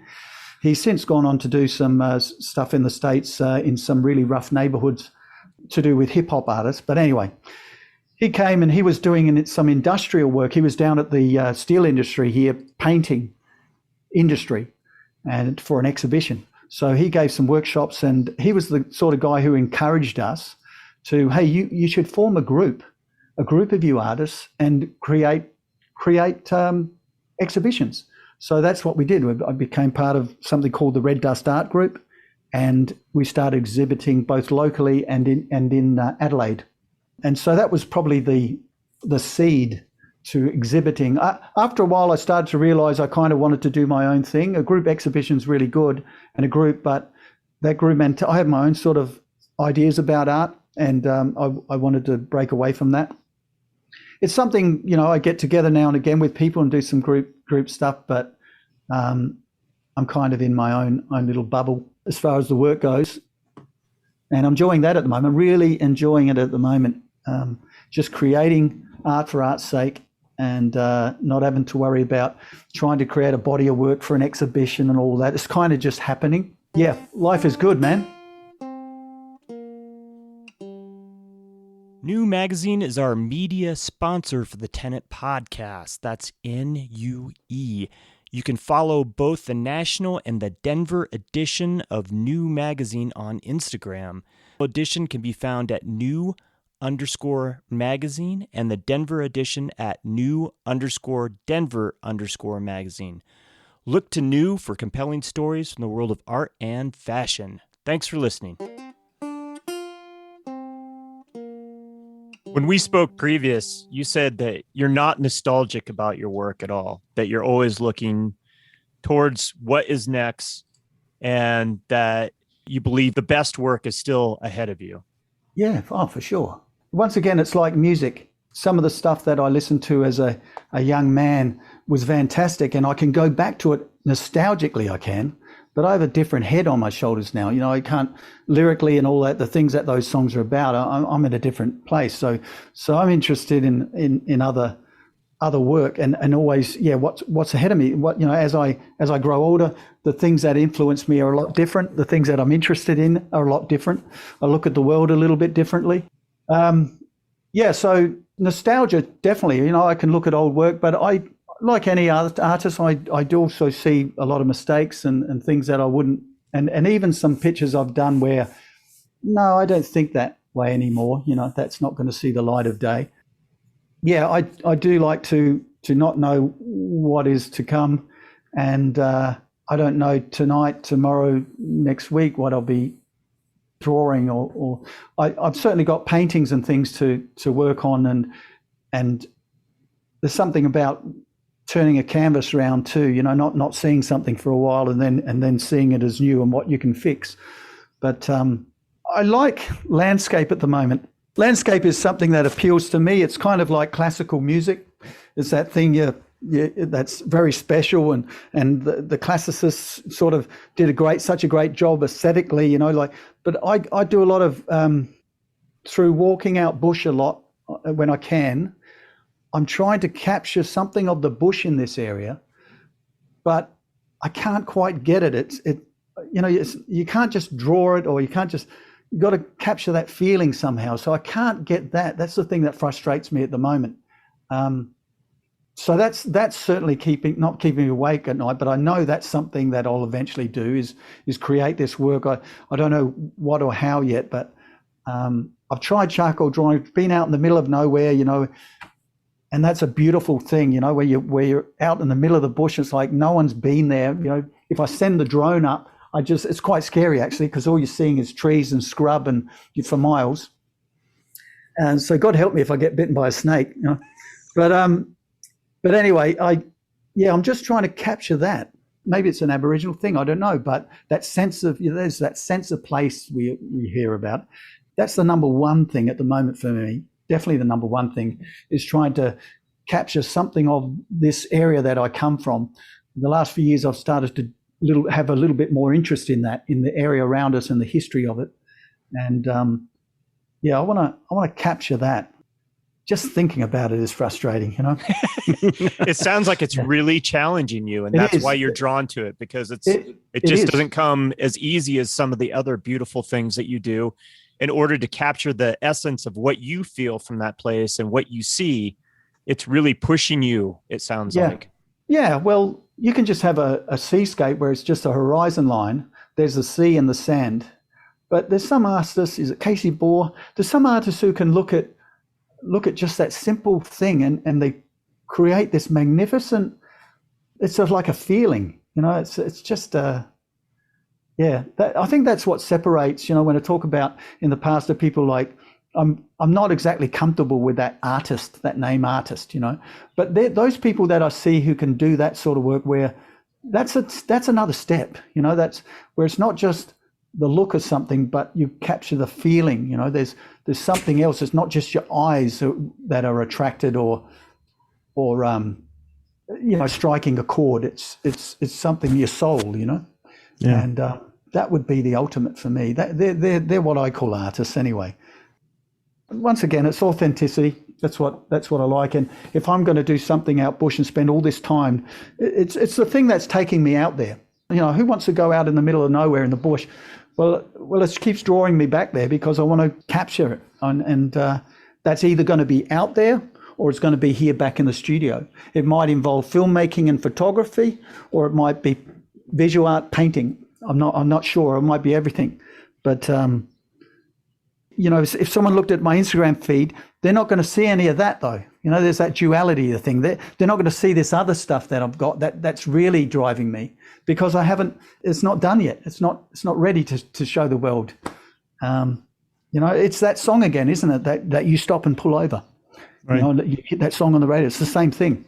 That's what I'd love to create. That is the ultimate, to create a piece of art that doesn't necessarily have to be for anyone else, just for me, that strikes my soul, that like, wow, I did it. That's when you've made it, if whatever making it is, whatever success is. As important art is in my life, success is a successful life, isn't it? And for me, that's everything, not just one thing. Big subject, that one. Yeah. And success is a lot of different things. I mean, there's different levels of success, whether it's professional or personal success, or, like you said, just trying to create something new that you've never done before. And then finding, hitting that plateau where you're like, oh my God, I did it. I'm finally there. That's just another layer of success, whether you share it with the world or not. And so my question, do you go out and do what they call plein air painting where you're out in? Yeah. Yeah, I've got a plein air set back there. I do plein air, probably not as much as I recently did some, and we have these things down the coast. They're called March flies. Back in March, they're flies that they're like a blowfly, like a big fly, but they're noisy and they bite you, and it's quite a sting. So there was a time back in March where I was doing some serious plein air. And I just got attacked by march flies. So I had to sort of abandon that. There was another time where I took a drone out to an old homestead that I had been painting, and I wanted to sort of film it. And that was an interesting day where the drone flew out and I was getting closer and closer to the building, this old building, decrepit, no one lives there, old Australian homestead in the middle of the bush. And I took the drone up to get a shot looking down. And man, it was attacked by about 8 or 9 blackbirds. These big blackbirds just came down attacking the drone. I had to drop the drone immediately, get it back. I nearly lost it completely that day. But yeah, plein air is a new thing for me. I knew as in the last couple of years, taking it more seriously and having a proper setup for it, because all of these things take time. If you're going out to paint or draw, you've got to start thinking about what you're going to be taking. And traveling light and all of that. I've got a little trolley. I take all my gear in large canvas if I want out bush now, so I can take that out. It makes life a little bit easier. But yeah, it was one of the things when I lived in Adelaide, to tell the truth, that I missed. I really missed the bush. I love the bush. I love the bushland. I just love everything about that. The freedom which we get back. Just being able to look into the distance. There's nothing there. At night here, we can look up at the stars. You see the stars. It's just beautiful. So yeah, that is one part of in recent times anyway, I've taken a little bit more serious. But I really love, like I said, filmmaking, photography. I love all of those other things as well. So I can be really distracted, and things can take a lot of time to finish. I've got a lot of B-roll of stuff I take that I put into Final Cut Pro, and I mess around with that. I like making little mini promos. You might have seen some of those of my artwork. Yeah, they're great. So that's another area. You know, when I'm in Final Cut, it's like, oh God, this is another distraction, Leith. Here we go. You know, you're going to spend all night on this, but I have to do it. I want to do it, and so having all of these different, including the digital, the traditional art, and all the other art forms, filmmaking, photography, in my case anyway, is really good because you never get bored. You know, you can sort of bounce around things, and I find that most interesting anyway. For me, it keeps my interest up. Is messing with different mediums. And yet you don't call yourself an artist. I have to, for promotional sakes, call myself a visual artist. You know, if you look up what am I, I am a visual artist, I like to think of it as a painter or a mark maker. But anyone can call themselves an art. You know, that's fine. That's fine by me. It's just I guess maybe it's an Australian thing. You know, we don't like tall poppies. We kind of like to think of ourselves as more grounded and not above ourselves and braggers and all of that. I certainly don't think of myself like that, and you don't last long around here too much if you are like that, you know. They cut the tall ones down, don't they? They do, mate. They do, mate. They cut them down. They cut them down severely. And but yeah, like, I mean, if you can walk the talk, I certainly, you know, if there's any sportsmen or artists out there or musicians who can actually come up with the goods, you know, that's an art. You know, Eric Clapton, you know, people who can play guitar, they're artists, you know, or musicians. But once again, that's just names. You used to go into a record store, and I'd go to the rhythm and blues section, and you're talking about just, you know, names of, you know, how you frame things, and I'd go through rhythm and blues. But these days, if I go through rhythm and blues, my God, the things that are in there is incredible. That's blues, that's rhythm and blues. So that's just names, you know. I don't know if it means much, but yeah, I'd say I'm happy with illustrator, visual artist, you know, mark maker. I do like the tag of mark maker. I love that. Yeah, I like a lot of mark makers. There's a lot of people out there, artists who I follow, who make tremendous art that's mark making. Using all sorts of things, organic mark making or brush marks. I love that in a painting, in a picture. Yeah, that's exciting to see. I love the fact that you're so humble about what you do, and I think you're a supremely amazing artist. Like I do, and I can't say that enough. But again, we always gush about our guests, but it's only because we get people on that we really like and that we really love their work. Thanks. This just popped in my head. We had a conversation with this past week's guest, Jesse Littlebird, and he was talking about his dad, who's a painter, and he actually has gone into people's houses that have bought some of his pieces and pulled out some kind of art implement, whether it's a crayon or a marker or something, and has said, I want to change this here, and actually gone up to the piece and changed something. Have you ever thought about that or wanted to do that? No, I haven't, but it brings back some memories of an exhibition I've been in with, a group exhibition, and there was one of the ladies, she was right up to opening.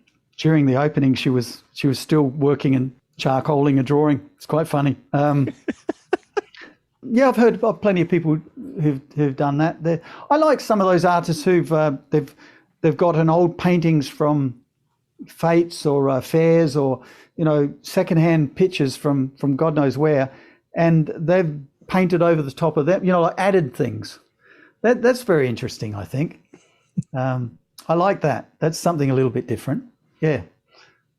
You'd be surprised, you know, with some artists of the art that they like, and same as musicians with the music they listen to, you know, so it can be often quite away from what they do themselves.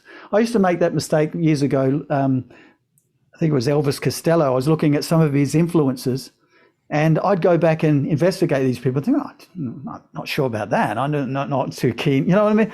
It's very interesting. So, like, I wouldn't have thought that I would appreciate abstract art as much as I do these days, you know, as much as just when there's some stuff that really strikes your chord, it's absolutely beautiful. I've done some swaps with artists in the past too. I've done where you swap art. That's a good thing about being online, where you can swap artwork. So I've often done that in the past, where I've someone I like and tried to do a swap, and with photographers as well, which is interesting.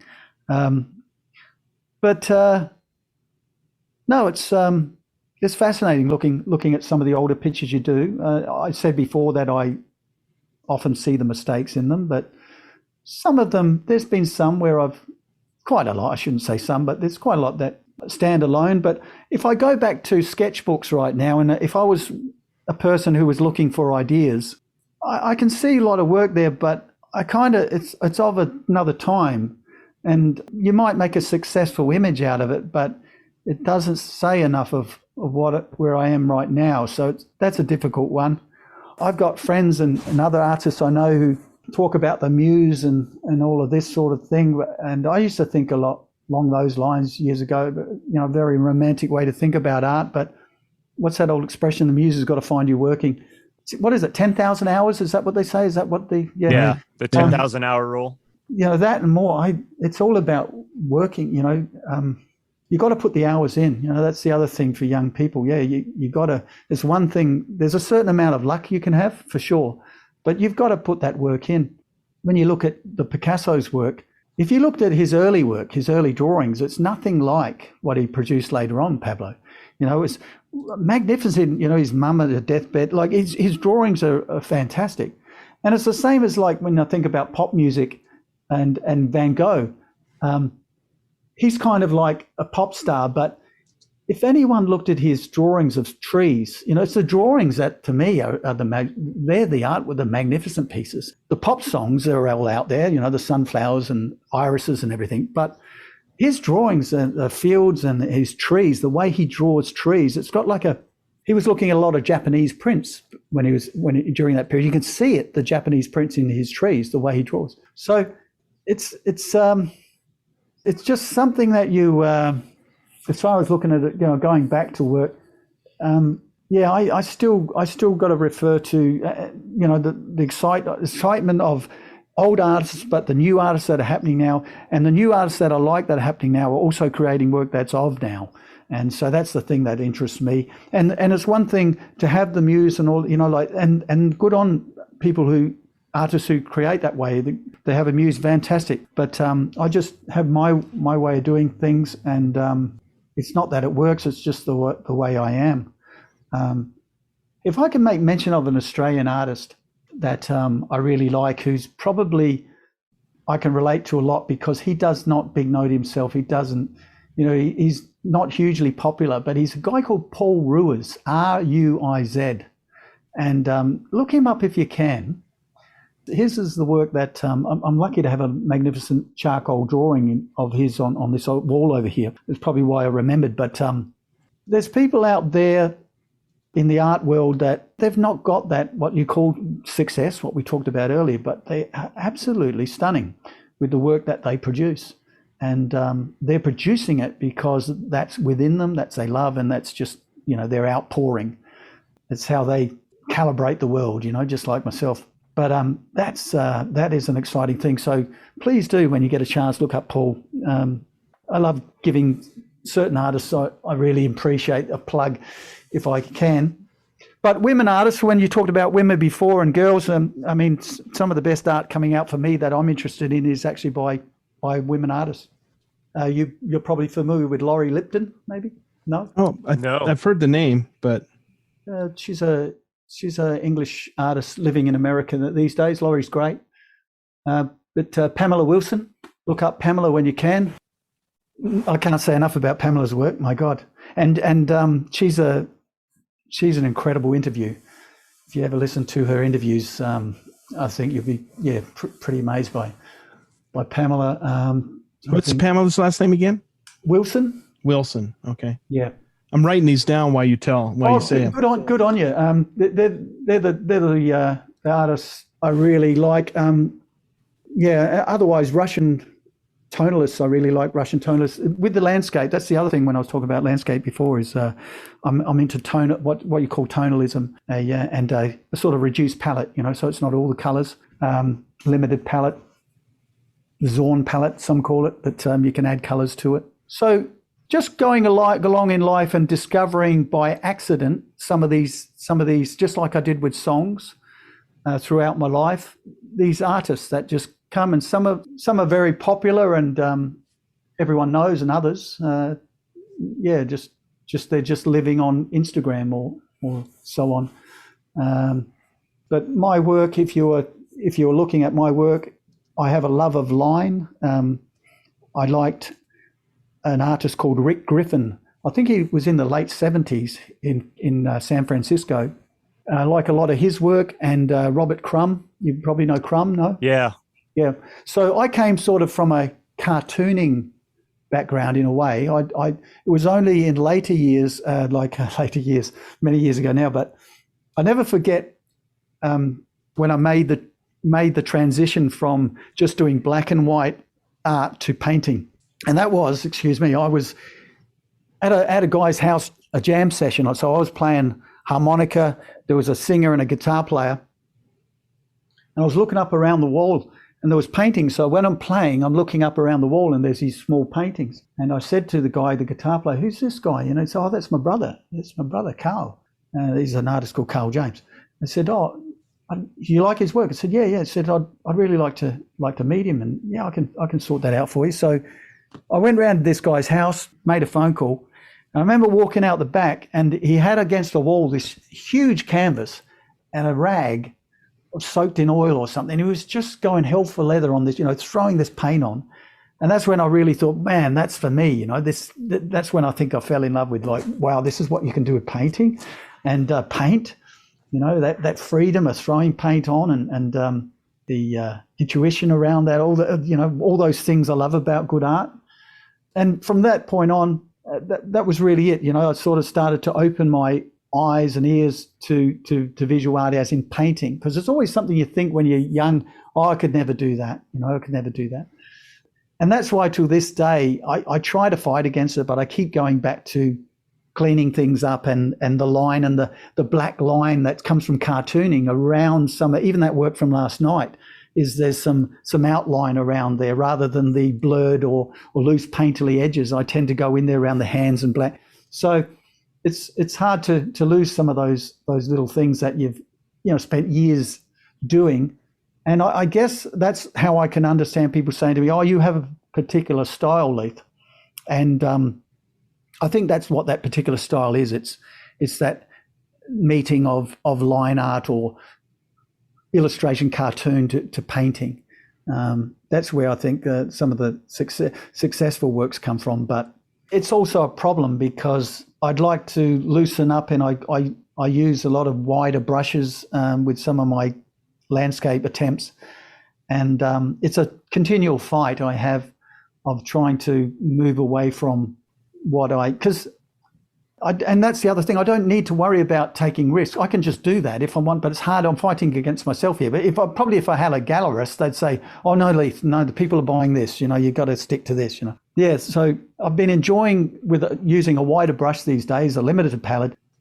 But I have a continual argument in my head with no, tighten it up, smaller brush. So loosening up is also another thing that I'd like to do, as time goes on. And maybe that's where we'll see that very thing I spoke about earlier about going out bush and capturing that. Maybe it's going to come from some of those things, as also of loosening up, of having that, taking away the shackles and capturing what that feeling is rather than what you're seeing in front of you. Wish me luck. Yeah. I look forward to seeing it because I think it'll be great. Have you done any abstract expressionist kind of stuff? Have you tried doing any of that? No, you mean like people like de Kooning and that sort of style, or not? Or like Jackson Pollock or Rothko or. No, I've thought about it. Like it was only recently I was thinking about how Pollock did that with the the ropes and everything, and I see a lot of it online how they do it. But no, not really. No, I couldn't say. I could do it. I could come in and like for an exercise and do it. You've got like so long to do this, and I can certainly appreciate it. I've been reading a bit about de-cooning recently. It's not something that excites me enough to produce it. I could produce it for an exercise, but it's not going to be a long term. Right. I'm pretty stuck into what I do, as you can see. Yeah. As you've probably gathered from our podcast, I used to hate that stuff. I thought it was silly. Yeah. But having discussions with artists who work in that medium, it really gives me an appreciation. I've really started to delve into, the movements. And so I've really gained an appreciation of it. So anyway, I just thought I'd throw that out there. Yeah. No, I'm the same. I mean, that's the best way. Open yourself up to everything, and make up your own mind. That old expression, art is in the eye of the beholder, is totally true. That's if you wanted to break it down, that's how it is for me. You know what you like, what you're attached to. So I've no really problems. I appreciate. It doesn't matter what the art is. It's like country music. There's good and there's bad. Death metal or whatever metal, there's good and there's bad. There's good and bad blues. It's the same with art. There's good and bad abstract art. Landscapes. There's you just know what you like. It's a personal thing. That's where they say art is made anyway, isn't it? Between you create a painting and when someone looks at it, if they attaches themselves to it, that's the end of the art. That's the ultimate thing. Subjective, I think, is the word, isn't it? It's all subjective. Yeah. Yep. Definitely. What was the catalyst of you to decide that you really wanted to deep dive into the whole digital realm and explore all that?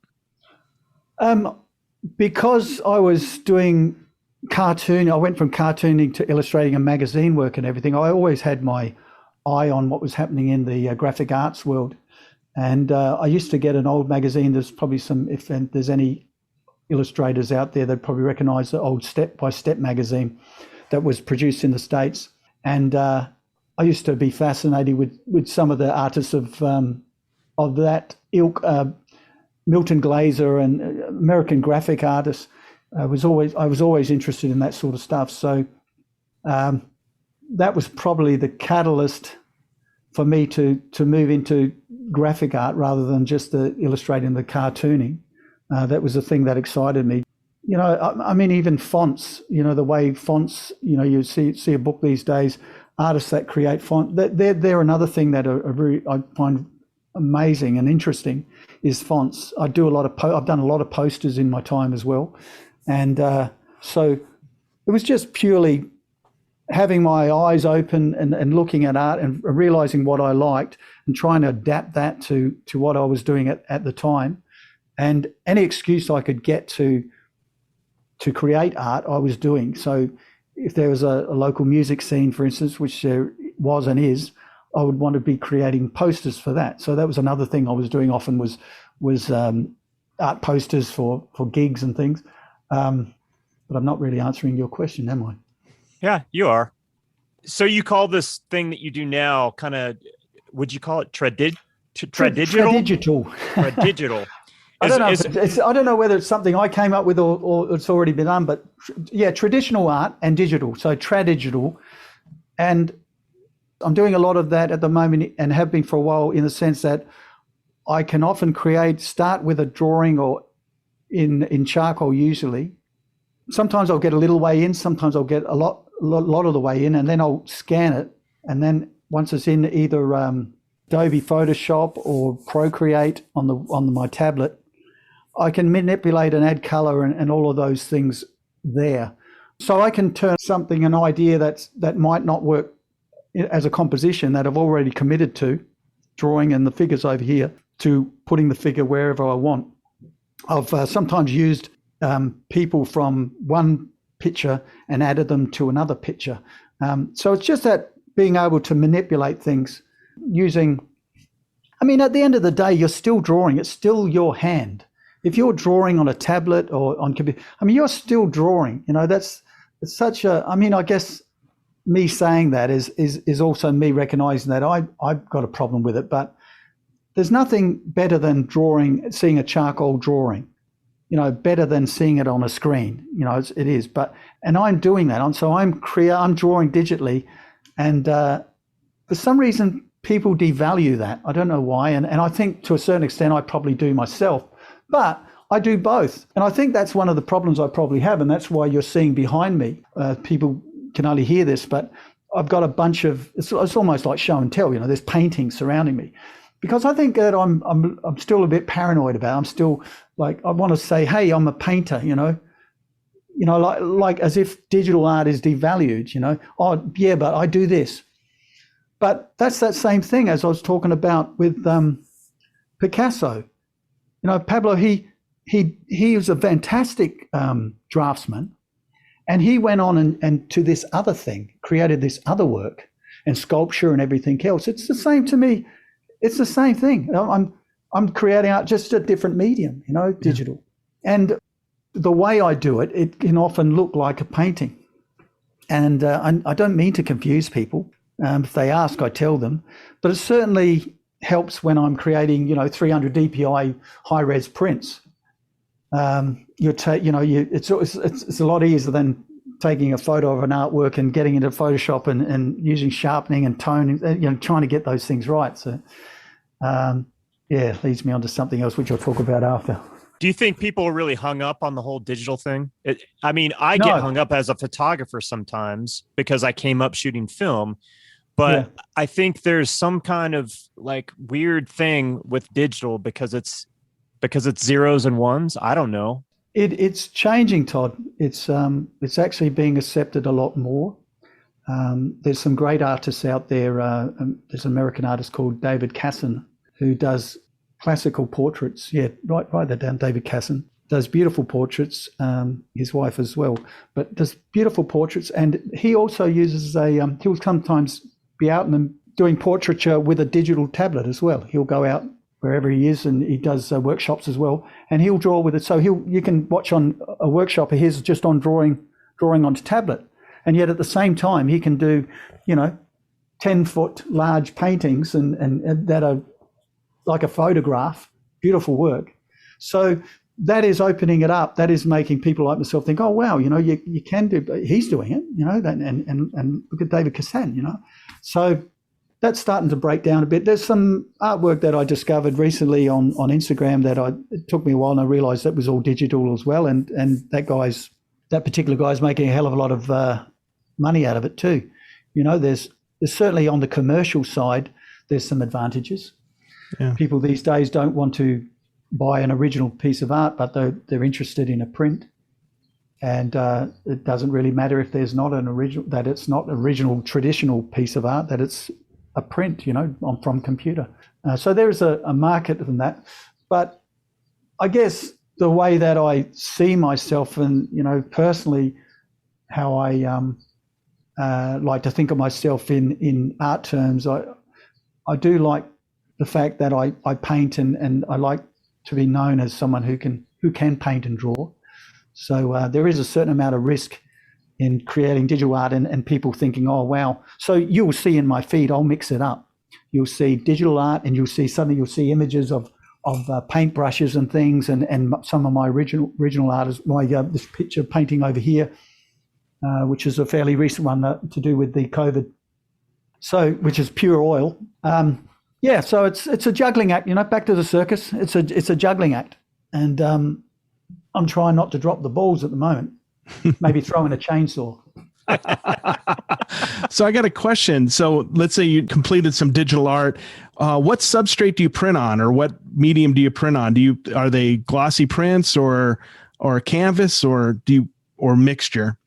Sometimes nothing. Okay. Sometimes, I had some interest the other day. I answered that. Sometimes they just live on the computer. But yeah, the ones I like or the ones I get enough interest in, I'll get those printed, out. So I don't have a printer of my own. I used to, but I like to outsource that. And I don't necessarily. I have in the past gone for maybe like a run of 10, and I'll have some signed prints with a certificate of authenticity stamped and so forth. It just really depends if I get interested, or if I think, oh wow, that's an image that works, and that's an image I should maybe get printed up either for myself, or have a few tucked away in my drawers over here. So if anyone's interested, I can supply that to them.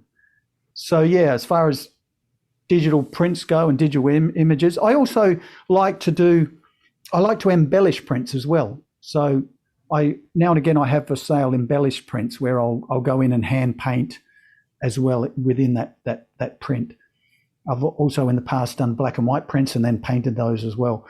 So it kind of depends on how much time I've got and really how, we talked about nostalgia earlier about, once you've done a picture, there's a little bit of that as well. I sort of tucked away, forget about it, I'm moving on to other stuff, and then suddenly I might get out of the blue, someone has an interest in an older image. And then it just becomes, it's the same thing with pricing, which you'll probably get to, is it really depends on how much time I've got then to devote to packing that up, put, all those things that come with just creating art. All I want to do is create the art, and I'm a one man show here. So time is something I value a lot too, and that time is also becomes part of the value of any particular work as well. You move a lot of prints, yeah? No, I wouldn't say so. No. No? I move handfuls now and again. I don't promote myself, and I should really promote myself a little bit more. But I've done the odd Facebook promotion here and there, but I probably I don't think about that enough. Yeah, it's and we're getting back to that very first conversation once again of I don't have to pay for a roof over my head. I don't have all those other additional things that worry. So it's not like, oh, I better get these prints out, I better sell some. It all goes back in. Don't get me wrong. Everything goes back into buying cameras and stands and lights and studio stuff. And paint is quite expensive. I really like good expensive paint. That's the other thing, that I would advise to any young painter out there is to try and invest in, even if it's the primaries, good quality paint, because you do notice the difference. You're painting with butter. It's absolutely beautiful, and you'll know it if you're out there. You'll know it when you open that tube up, the difference. Everything goes back into it, and I like working with good quality brushes, paint, canvas. I can afford to do so. Don't get me wrong, I'm not rolling in anything, but I can. It's not a problem I have with trying to make money out of my art. It's not something I really need to do. These will sit around until they're ready, and then I might, there might be some. These days, I'm thinking more about a competition, an art exhibition's coming up, and I could maybe enter this particular work in there. It's funny, I just entered a painting in a competition, and I was certain, as much as I'm a humble man, I was certain that this piece they were going to accept, because I've been to the website, seen the quality of some of the work. I thought, oh yeah, that's a no-brainer. I better try and work out how to get that painting down to where it was going and everything. And I got a thanks for entering, but no, your painting was unsuccessful. I actually felt disappointed. Yeah. I couldn't believe it. Yeah, that was so funny.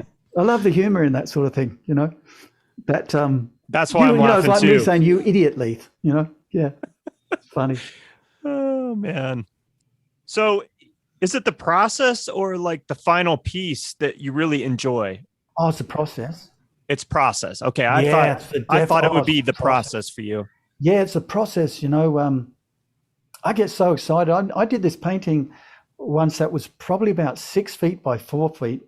It's in Sydney now, but I remember even to this day, the thumbnail that I did in charcoal to me is better than the paint. That sounds weird, I know. But I love usually it's the very brief capture of an image, the very first that you do in charcoal particularly, that, the rough drawing. I've got a rough drawing, you probably can't see it from here, but on the back wall there, sorry to all the people listening, but on the back wall there's a small photocopy of a rough drawing I did. And that whole wall there, you can see there's a painting behind there, the huge canvas. And I absolutely love the rough drawing. And God help me, I can reproduce that at scale. But it's definitely the process, even down to when you're painting.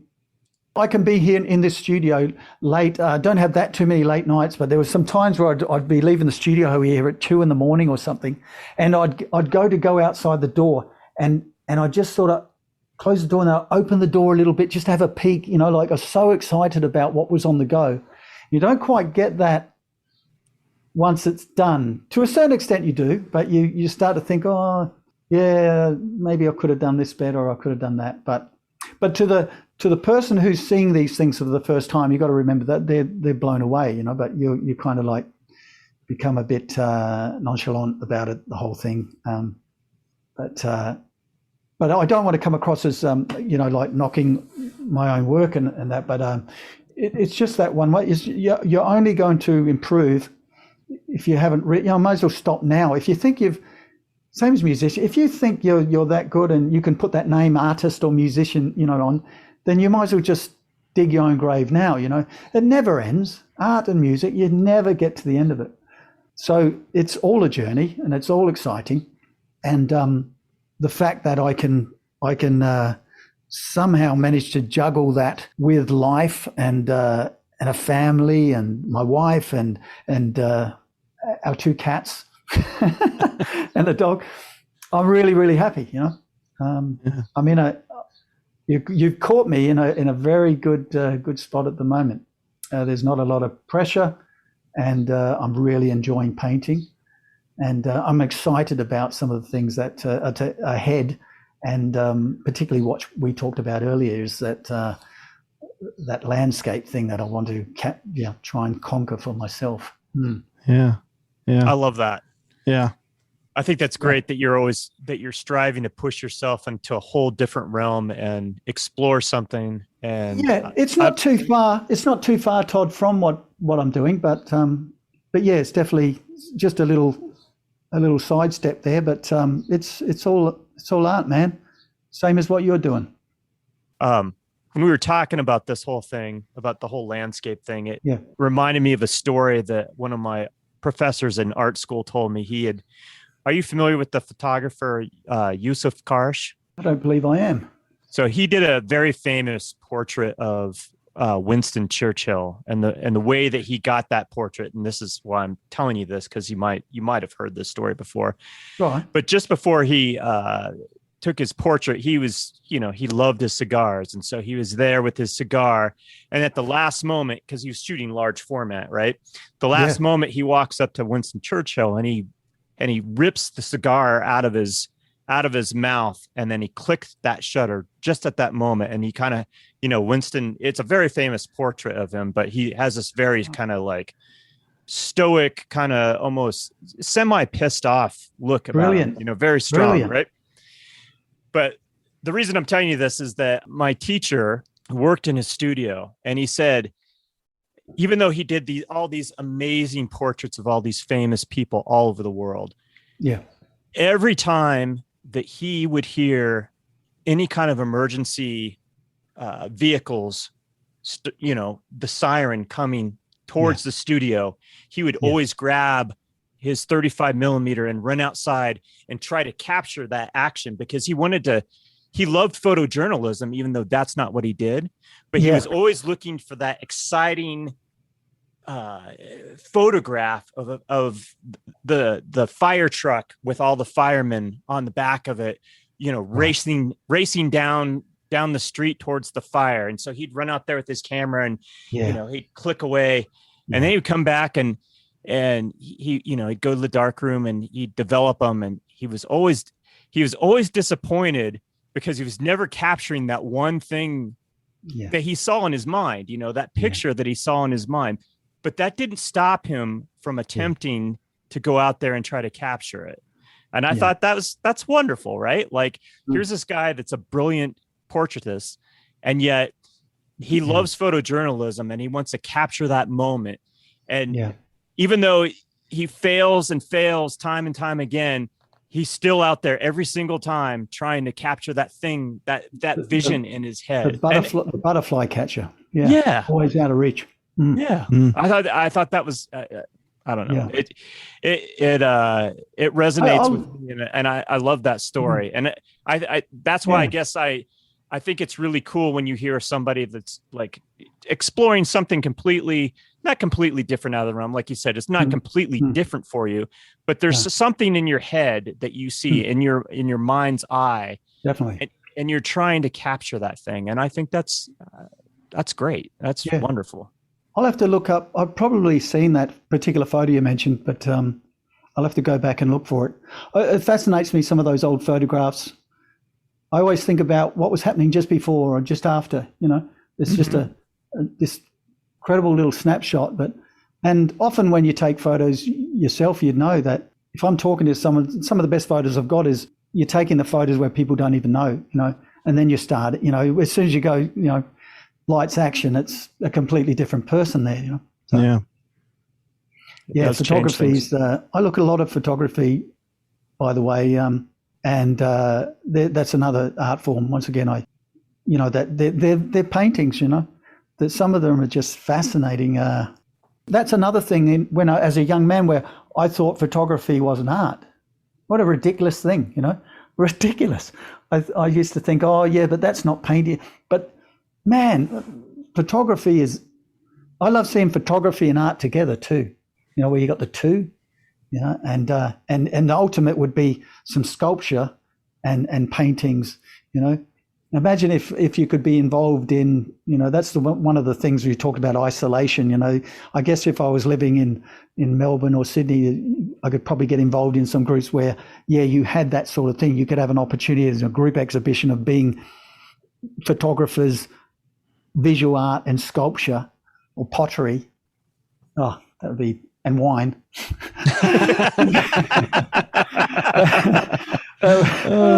That would be great. That would be good. But it's once again, it's that thing of just being able to enjoy all forms of art and in life as well as the actual art, what they consider art. There's some amazing creative people in the world. That's for sure, certain. I've started to realize that more and more in the last few years, and just being able to accept more of that too, just to sort of not immediately jump to conclusions of, or scroll on or whatever, to kind of go back and, okay, And I guess some subconsciously, some of that stuff, it's like they say, it's all the same, nothing, everything that, nothing new under the sun. I guess there's some of that, but I'd like to think some of that seeps. Certainly in my case, I would say that what's around you, seeps into what you do, If you could make that happen, you'd probably have some more successful pieces too. If you could try to, like serendipity, Yeah. If we could just talk about Cross Lotto for a minute, and maybe we could make that happen. I feel it. Yeah. But here's my lotto ticket right there, Leith. Oh, well, there you go. There's another thing that's the same as Australia, is our capitalism. No, I'm only kidding. I'm only joking. No. Everyone wants a windfall every now and again. It's That's nice. right. I'm waiting for mine. Yeah. And what you do with money these days is a lot different to what you do when you're young. You think about that as well. If you won money tomorrow, what would you really do? I don't think things would change too much for me. That's you'd just be even more expensive paint.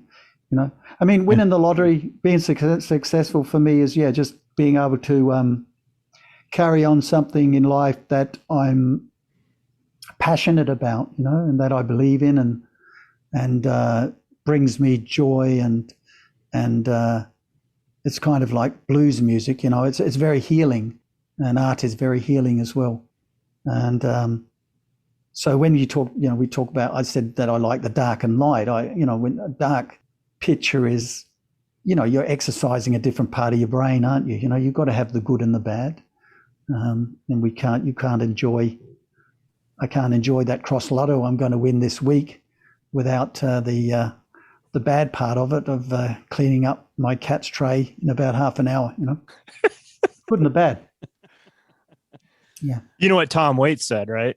Oh, Tom. Yeah. Love Tom. He said there, I think I can't remember the song, but he said, there is no devil. It's just God when he's drunk. Yes. I haven't heard that one. That's good. I mean, we talked about muses earlier, and Tom always has said that, I guess still a belief of his, how songs, they just sort of appear, they come from somewhere. And he doesn't know, but he said once that the muse always strikes you at the wrong moment. He said, I was driving home one day and this song came into my head and these lyrics, and I said, not now, damn it, I'm driving. Brilliant. That does happen, man. Yeah. Hey, I want to talk about another piece here. And a lot of your stuff is not political, but this piece actually is political. You probably know which piece I'm going to talk about. Oh, God damn. You had to pull that one up. Smart bombs, dumb people. Talk about this piece. Well, that's of its time, wasn't it? You had... I've got to be careful here, but what we're looking at... Why do you have to be careful? You don't have to be careful with us. Well, politics, I mean, with... it's... okay, there could be anyone. You've got three world leaders there that let's just say there's three world leaders there that at that particular time, you're wondering whether any of them could push the button or were insane enough to push the button. It was a very dangerous time. I'm not sure where I came up, smart bombs, dumb people. That particular work, though, was in an exhibition, in a print exhibition that toured New Zealand, in Auckland, Sydney and Melbourne. So I was part of an exhibition with that was digital artists from all over the world, because most of that's digital, I think, from memory. And it was successful print, and they were selling the prints, and I got a cut out of that as well. But it's kind of two memes there, isn't it? Smart bombs, dumb people. Then you got see no evil, hear no evil, speak no evil. Yeah, it was how I was feeling at the time, and I have different thoughts about all those three gentlemen these days. I don't really want to talk about. Well, we were having the same thoughts a few months ago as well. So yeah, I growing up in the 60s, 70s and 90s, I've never felt that the times were really precarious as I did this last 4 years. I was in the military for 10 years and I never felt like I was in jeopardy like I did sitting in home in Rapid City in 2012 and 2014, sorry, 2016, 2018. And So, I mean, I have some drawings that I don't release online. The thing that frustrates me, because it's happening in Australia as well as America, and I imagine it's happening in the UK and everywhere else, really, but it's very hard to believe what you hear these days. The media, there's so many untruths, and everything has become politicized, and it's very disappointing, and it certainly affects me and my moods, and I've done drawings about that stuff that just won't go anywhere online, but that, because it's like when you're a young kid and Santa Claus suddenly is not real anymore. You find out he is. If there's any children listening, I was just going to say, he's real. What are you saying, Leith? No. He's real. But and then the same thing happened for me with the media. Suddenly I realized, wow, this guy who's on telly in front of me reading the news, suddenly he's got an opinion. He's not kind of telling the news. And I see a lot of that, and it's disappointing what's happening in the world. That part of the world is, and I know you can just switch off, and just go painting or whatever, but you've got to live in the world as well. And Yeah. I'm sad about that. And it's hard to find what the truth is about anything. And even now, in the last few days, it sounds like it's becoming more difficult to even find that truth online. So that said, I live in a pretty fortunate place in the world, where we are. And as far as COVID and politics, they're not affecting our community. Most of the people I talk to these days, it's what's happening in the footy, Australian rules football. What's happening in the footy, and what else? Who's playing down the pub Friday night? How did Frank go at 8 ball? It's good to have that level of sanity. I agree. Because so just on reflection, that particular picture, that was I'm so surprised you brought that up. That was a particular time, and I thought I had deleted that actually. So there you go. You've dug deep. You have dug deep there, because I thought I'd deleted that from online. Yeah. I had to search it out because I know I had seen it, and then I was like, was I just imagining it? And then I did find it, and then I had read that that had been part of this exhibition, this traveling exhibition, or what have you. And so I wanted to talk about it, and it's interesting that you talked about how you're feeling, and obviously that's helps you process some of the nonsense. And maybe that's what I should have done the last 4 years, because I just there was a point in time in this last year where I literally thought I was going to lose my mind between the news and my wife, like losing her mind over over politics and stuff. And it's disappointing, I don't talk about it in my own life, politics, because it's an angst thing, it just doesn't help.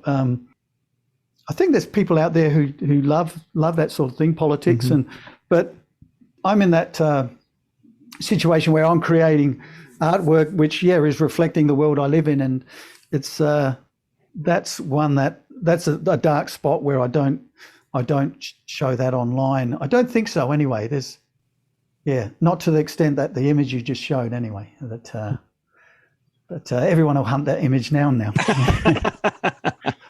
But, well, I kind of came to the conclusion that, it's really out of my control what happens in DC, or even in where I live in South Dakota, in the state capital of Pierre. So I try not to worry about it, because I want to live my life. It's, it's going to be impacted one way or the other, but I got to live my life in my community and with my neighbors, and try to be as civil as I can, as my whole, I just try to be kind and hope get some of that in return, which usually it does happen. Most people face to face are reasonable and, well behaved for the most part. Yeah.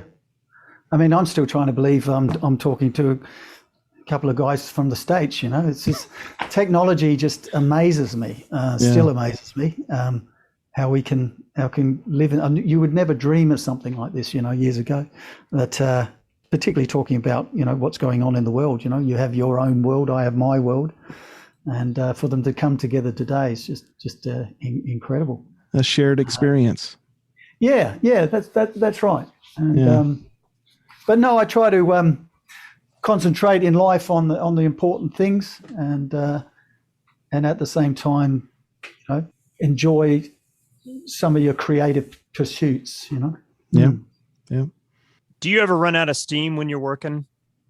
And when you do, what do you do to help combat that? What do you do to kind of get you out of that if you're kind of at a somewhat of a roadblock, I guess? Okay. So this might annoy a few people, but I don't have blocks. I don't. I'm always just doing stuff. Like I don't really. Unless it's an issue with a particular painting, that's a bit of a blockage. What does this picture need next? There's something not quite right here. It could be compositional. there's something that needs to be in that top left-hand corner, but I don't know. I know what color needs to be, but I don't, there's those sort of things. And that's the beauty, as I spoke to about abstract thought, being away from the picture and thinking about that. I've often resolved those issues through that. But as for being burnt out, I would, I'd say there's been some instances of that, but it was more about tiredness, more about just being generally tired, and you always come back. I can leave something for some days and move on to, as I mentioned before, going from original paintings to digital, and I can do that sort of thing. So I'm always moving around those things, and I've got to put the reins on every now and again, because I might see something where I think, oh wow, I'd like to get back into collaging again, or something like that. But my favorite thing was one of the things that really excited me was the other day when we did a sound check for this particular thing, and I saw a painting in the background there of a woman there, and I realized straight away what that particular painting needed. So it never stops. Your brain is saying, hey, you've got no time for being tired and burnt out. You've got this to do. How about this? But no, I hear a lot of it though. There's a lot of people who talk about, creative people who talk about being burnt, not necessarily burnt out, but they have a creative block, and that's a difficult one for people. But they generally always get through it. I think I realised early on, when that did happen to me in my 20s, I think it was, I remember not knowing where to go from one particular interest in art. Back then it was illustration. And I remember thinking, oh, really, wouldn't it be interesting to do something about having that blockage, about being stopped from creating for whatever reason, maybe create art out of that. So if you're suffering from that, how about creating work that is about that very thing? Yeah. I'm sure you could come up with something like that, rather than thinking, oh, I've got to do something outside. No, create work that's about having a creative block, or being burnt out. That'd be some pretty dark stuff, wouldn't it? That's pretty brilliant, though. I love that idea. There'd probably be some Mars Black in there. Yeah. Lots of charcoal. Yeah. Do you know Fran Lebowitz, the writer from New York City?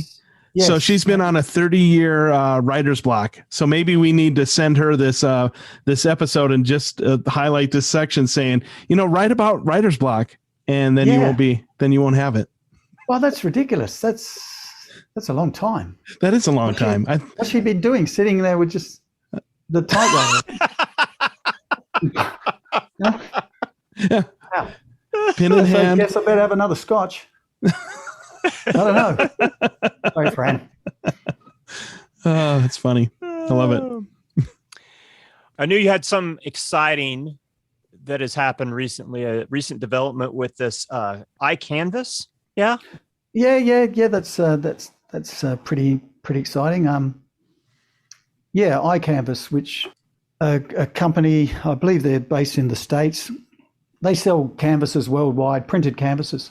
And they approached it over a lot of emails and moving on to different people in the departments. But I've done a licensing and publishing deal for about 54 of my images for them. So they'll reproduce those on canvases and wall hangings and so on. And that's the beauty of also keeping high resolution images of your work. Another thing I encourage young artists to do is, if you do let work go, try to keep a copy of it in high res, or your paintings, photograph them. So that's very exciting. It's probably, here's something in the next week or so, I'd say. They're just putting together all the work and all the things that come with trying to reproduce all that work. And, they have other artists as well. But the good thing about that one was I was approached, and it's not one where anyone can just get on iCanvas and, here's my work. Can I, it was one I'm not sure how they saw my work. It might have been through an entry in Beautiful Bazaar magazine, an exhibition for that. I'm not sure, but yeah, very big compliment, I thought, and I'll certainly make some money out of that, and which will go back into what I'm doing anyway.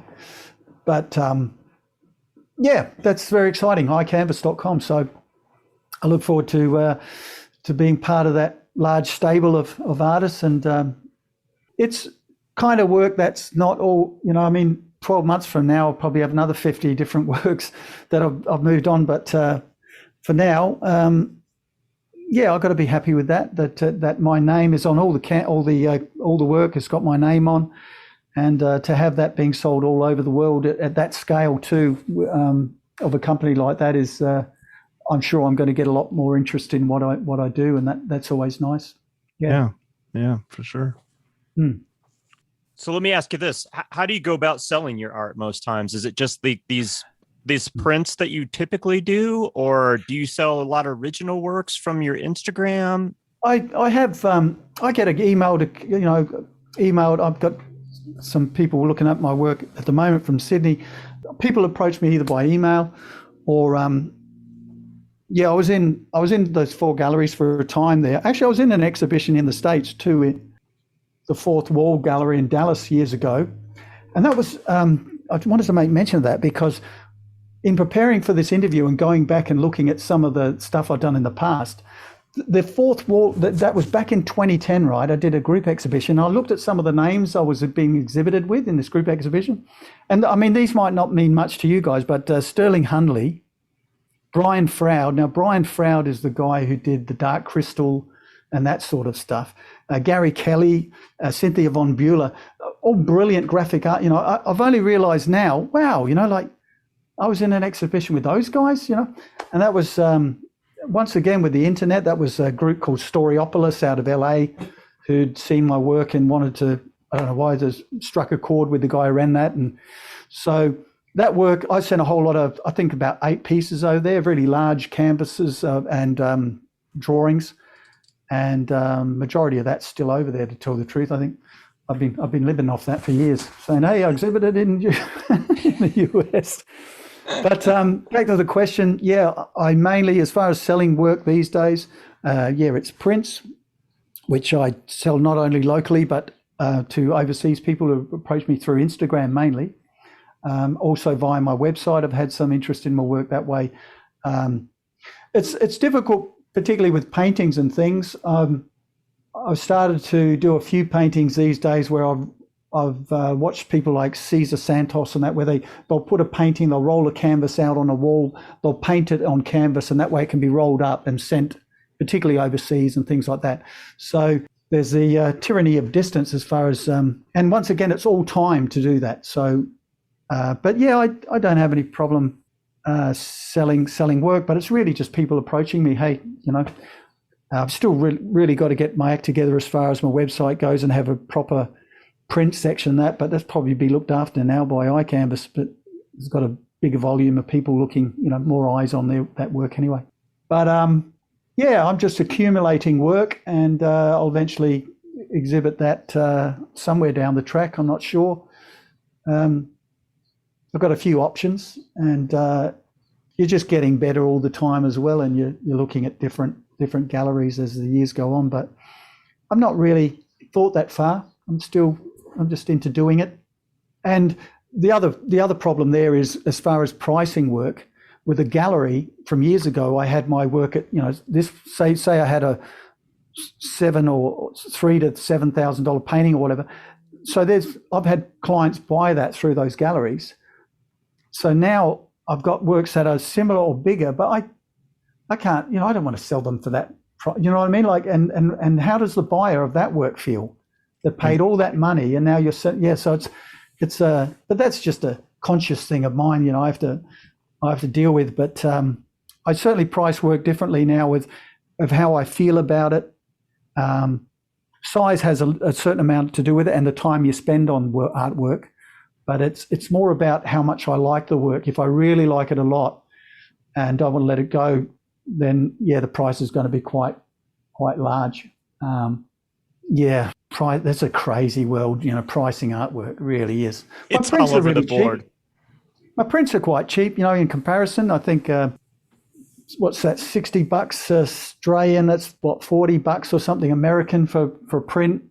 It's about what's 40 centimeters by 35. There we go. You're talking to two guys from the American education system. That's right. All right.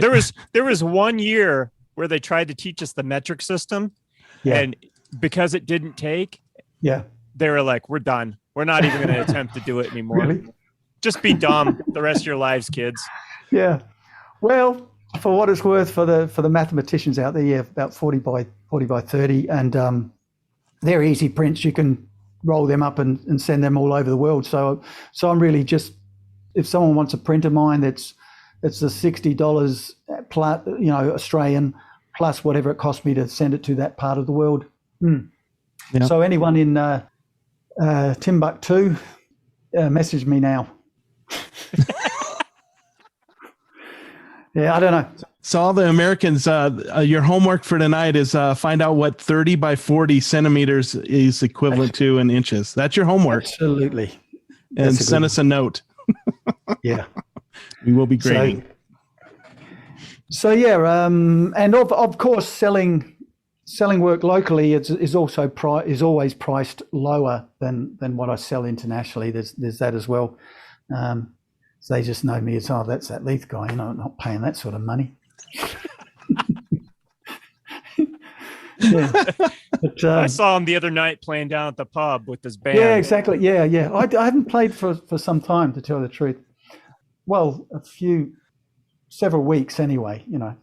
I'm trying to. The reason I got out of the music scene here was really about, because I'm playing music and I'm up on stage, and if you're playing live music, you've really only got moments throughout the evening at a show where you kind of feel like, that was worthwhile, that I nailed that, that solo, or that, you're happy with moments throughout, but not the whole thing. And so I'd be playing and thinking at the same time, oh man, I could be painting in my studio now. I'm wasting time. So that's why I got out of playing live music. But I love getting back in every now and again, playing with people, which I did not that long ago, and helping out as far as I can, as far as live, particularly original music. It's always fun.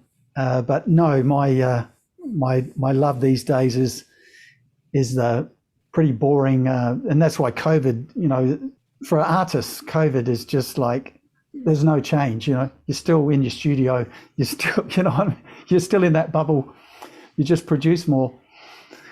But I just stick to what I love doing these days, and the thing that I'm really excited about, and the mystery of what, maybe talking to you guys now from the States, and how exciting that is, and particularly with the most. I had no idea today I was going to be talking to the most interesting man in the world. You know what I mean? I had no idea, and then I can be here talking to you guys, and then bang, tonight I'm illustrating something I don't even know yet. But so it's which will be far more interesting than the most interesting man. Oh, maybe, yeah. I might do that. I might do that drawing after I've finished cleaning out the cat's tray. I might start on that then. Oh, it's all relative. Yeah. Whenever someone says to me, like, well, if I get people talking to me about this interview, oh, Leith, how do you feel about? Oh, wow, you must be. Yeah, I was excited, and then that evening, when I was thinking about, I'll put the two bins out the front, out the house, be emptied. And I come back in and I went back to the cat's tray. You come back to earth. It's a nice humbling way to feel about it. About That's life right. in general, really. That's right.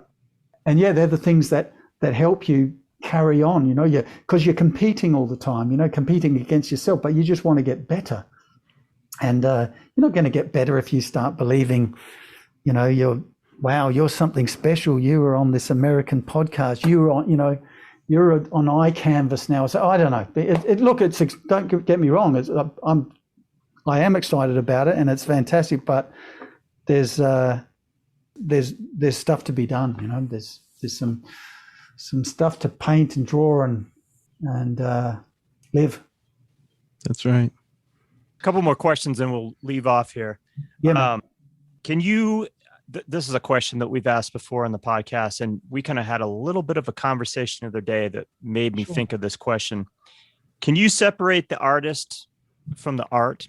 So if there is somebody, an artist that does something nefarious or is not a very nice person, Yes, but yet the art is phenomenal, can you separate the two? yes and no.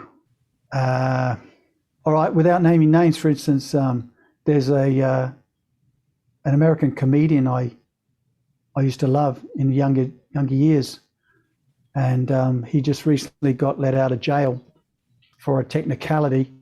It's hard for me to listen objectively to his comedy now, but there's also some like. I was a big fan in my younger years of an English band called the Smiths, and Morrissey is someone who's made some statements in his time, political statements, that a lot of people had a lot of trouble with, and I still love what's coming out of the speakers. You know, I kind of shut myself off to all of that, and it was pretty harmless anyway. What he said, you know, but I don't want to get into it, but. Yeah, so as far as that goes, yeah, there's some I can. Where are you going with that, Todd? What do you mean?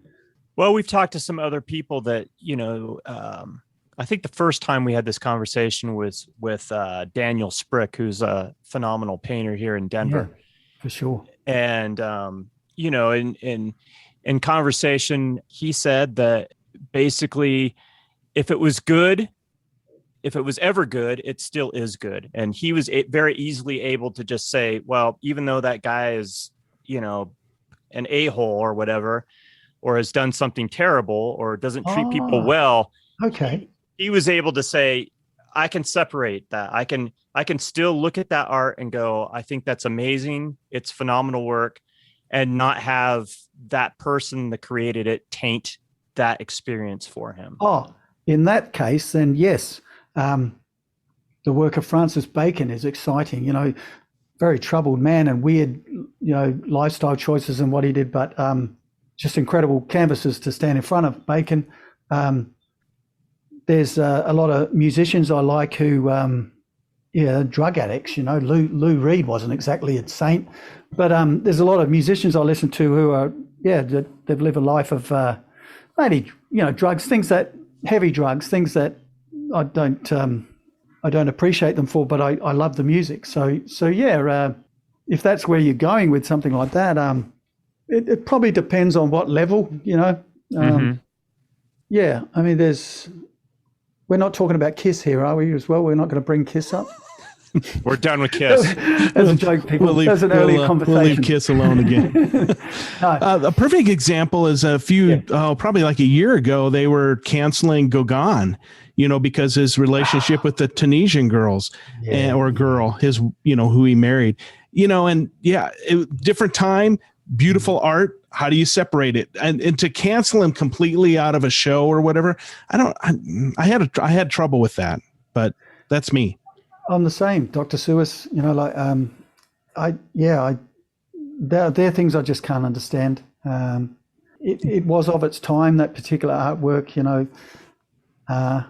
No, that one, I'm not a huge fan of Gauguin anyway, but I like his work. But and I understand the ones they're talking about when he was on the island and everything, half naked girls and some of the stories about what went on. That one's kind of neither here nor there with me, I suppose. My biggest thing is, you know, get off the track a little bit, but everyone loves Cézanne. You know, you're familiar with Cézanne's work? Mm-hmm. They call him kind of the painter's painter. And that's the one I have the most trouble with. I've got a book back there of Cézanne. I've got a book of Cézanne and Jerry Seinfeld both sitting together. It probably tells you something about myself.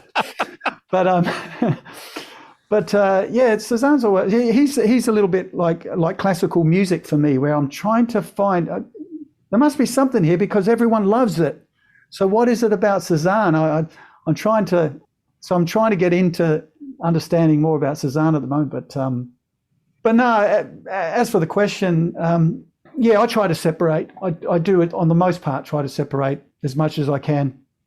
No one is a saint in this world. There's a lot of these people that they've got, what's that old expression? Something in their closet.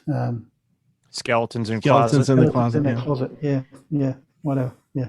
In my studio here, by the way, I've got it covered in carpet, but there's this like I don't know. It's like it must be 6 foot. See, I'm going into feet. See this? 6 feet by about 8 feet. Not quite 8 feet wide, but this little compartment area where stuff was stored. So if anyone ever comes in here, I've got it opened up a little bit, so that's where I store the bodies. yeah, that's where I store the bodies. Oh, that's funny. But no, everyone's got no one's innocent in this world. You've all got something going on, haven't they? The majority of them, anyway. I think not necessarily bad stuff, but no, it's okay. I'm good. But no, there's a lot of amazing work. We probably see a lot of artwork and stuff on film and everything, and we can appreciate a lot of different artists and they've, what happens on the other side of the fence behind the camera or whatever, we may never know about. And does it really matter? Does it influence their art? I don't know. An Australian artist called Brett Whiteley did a wonderful series while he was living in England. He was living down the road from I'm trying to think of the name of escapes me, of a murderer not far. In fact, it was in the same area as Bacon as well, because Bacon and Whiteley used to sort of get together and paint. But Whiteley did a wonderful series about this guy who used to have bodies like within the walls of his house. He'd kill these people and he'd put them in the walls. Yeah, he did a magnificent series. So there's a really macabre, horrible thing to paint about, and you would think, bloody hell, Whiteley, what are you doing? What's going on in your mind?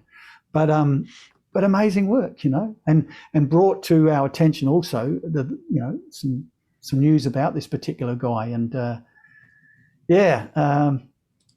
artists. There's some really, and there's another one, Whiteley, a heroin addict who died of an overdose. Probably one of the great Australian artists, Brett Whiteley. There's another one you want to look up. Amazing figure, Brett, and some couple of great docos on him. I often, with a mate of mine, quote Whiteley every now and again. Some weird characters out there, but they produce. It doesn't matter, you can be a saint or a sinner, and if you create great art, I'm gonna take my hat off. There you go. Leith, it's been a pleasure talking with you. It's our evening, your day. Anything that you want to promote or talk about? Anything that you have coming up that you want people to be aware of? Not really. Just to say for all people out there who are creating art, whether you're a professional artist, you're a working artist, you're a freelance artist, or you're a student, or any of those things, to just trying to remember the joy in creating art as well. I know it can become a business, and you can be easily locked into yourself as well, and everything around that, but just to remember, it's just you and a piece of charcoal, or you and a brush, and the joy that brings. Never forget that. And if anything, if at the end of the day you're left with that and you don't sell any paint, but you've maintained that creative soul, and which it really does affect your whole outlook on life, I think. Anyway, I'd sound tremendously optimistic and positive today, but don't get me wrong. I can be that moody a-hole as well. But yeah, I generally trying to remind myself, as well as anyone I come across, to try and bring yourself to that level. It's like when you meet someone in the street and if you start laughing about something, generally you can bring them up to do the same thing. And I think if we have enough of that in the world, we'll have less of those poster boys we saw earlier. Right. Yeah. Well, Leith, I'm a huge fan. Thanks, man. And I feel like I just made another good friend. You have. You have. If you ever come to Australia, maybe, and you get this far, or maybe we can meet you in Adelaide for a small bevy or something. I don't know. Or that's unless I'm still on the wagon. Who knows? We'll have whatever is equivalent to a soft drink down there, Australian soft drink. I'll twist your arm. But to tell you the truth, you guys come across as it's a great introduction to and I thought that when I was listening to you initially on your podcast as a couple. You're like Aussie blokes. You've got that sort of I don't know, a very friendly, honest, authentic, outgoing. You kind of and the humour. I was talking to Todd earlier that opening intro you do is very much like the humour that I'm used to with my brothers and mates growing up, where you're talking about something really funny, but you're disguising it as a serious conversation. I really love that, and keep doing that if you can. But I still, after today, it's not lost on me that you really are the most interesting man in the world. Thank you very much, Leith. I'll try to live up to that. And Todd, once again, the art of what you're doing, you got to not lose sight of that, man. That's your art. You guys inspiring people like myself all over the world. You're in Australia today. I feel like I'm representing Australia, by the way, at the moment. You are. Yeah. So we're all like this, mad as hatters. Yeah. But no, keep up the good work. I'm looking forward to not only hearing this, but hearing the ongoing shows you guys do. I think you've in all the arts podcasts that I listen to, my biggest compliment is you have got something a little bit different.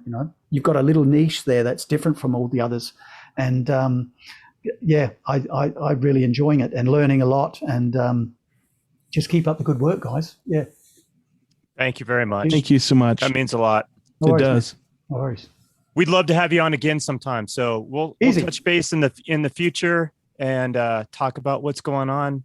Sounds fantastic. Then. Yeah. I look forward to it. And that's unless you guys will probably be then by wearing gold chains with all your sponsors. And, you know what I mean? There'll be all of our bling. Yeah. Yeah. You'll have probably in the Jag in the background or something. Yeah. Can you imagine Wes with all that bling? Oh, maybe a grill. Your gold teeth. My gold teeth. Yeah. Exactly. Yeah. There you go. We've gone full circle. There we go. My God. Well, we'll say goodbye. Thank you so much. See you later, guys, and thank you for your time and all the warm compliments you've given me. And just stay safe. On that note, for the Tenet Podcast, I'm Todd Pearson. And I'm Wes Brown. Have a great week.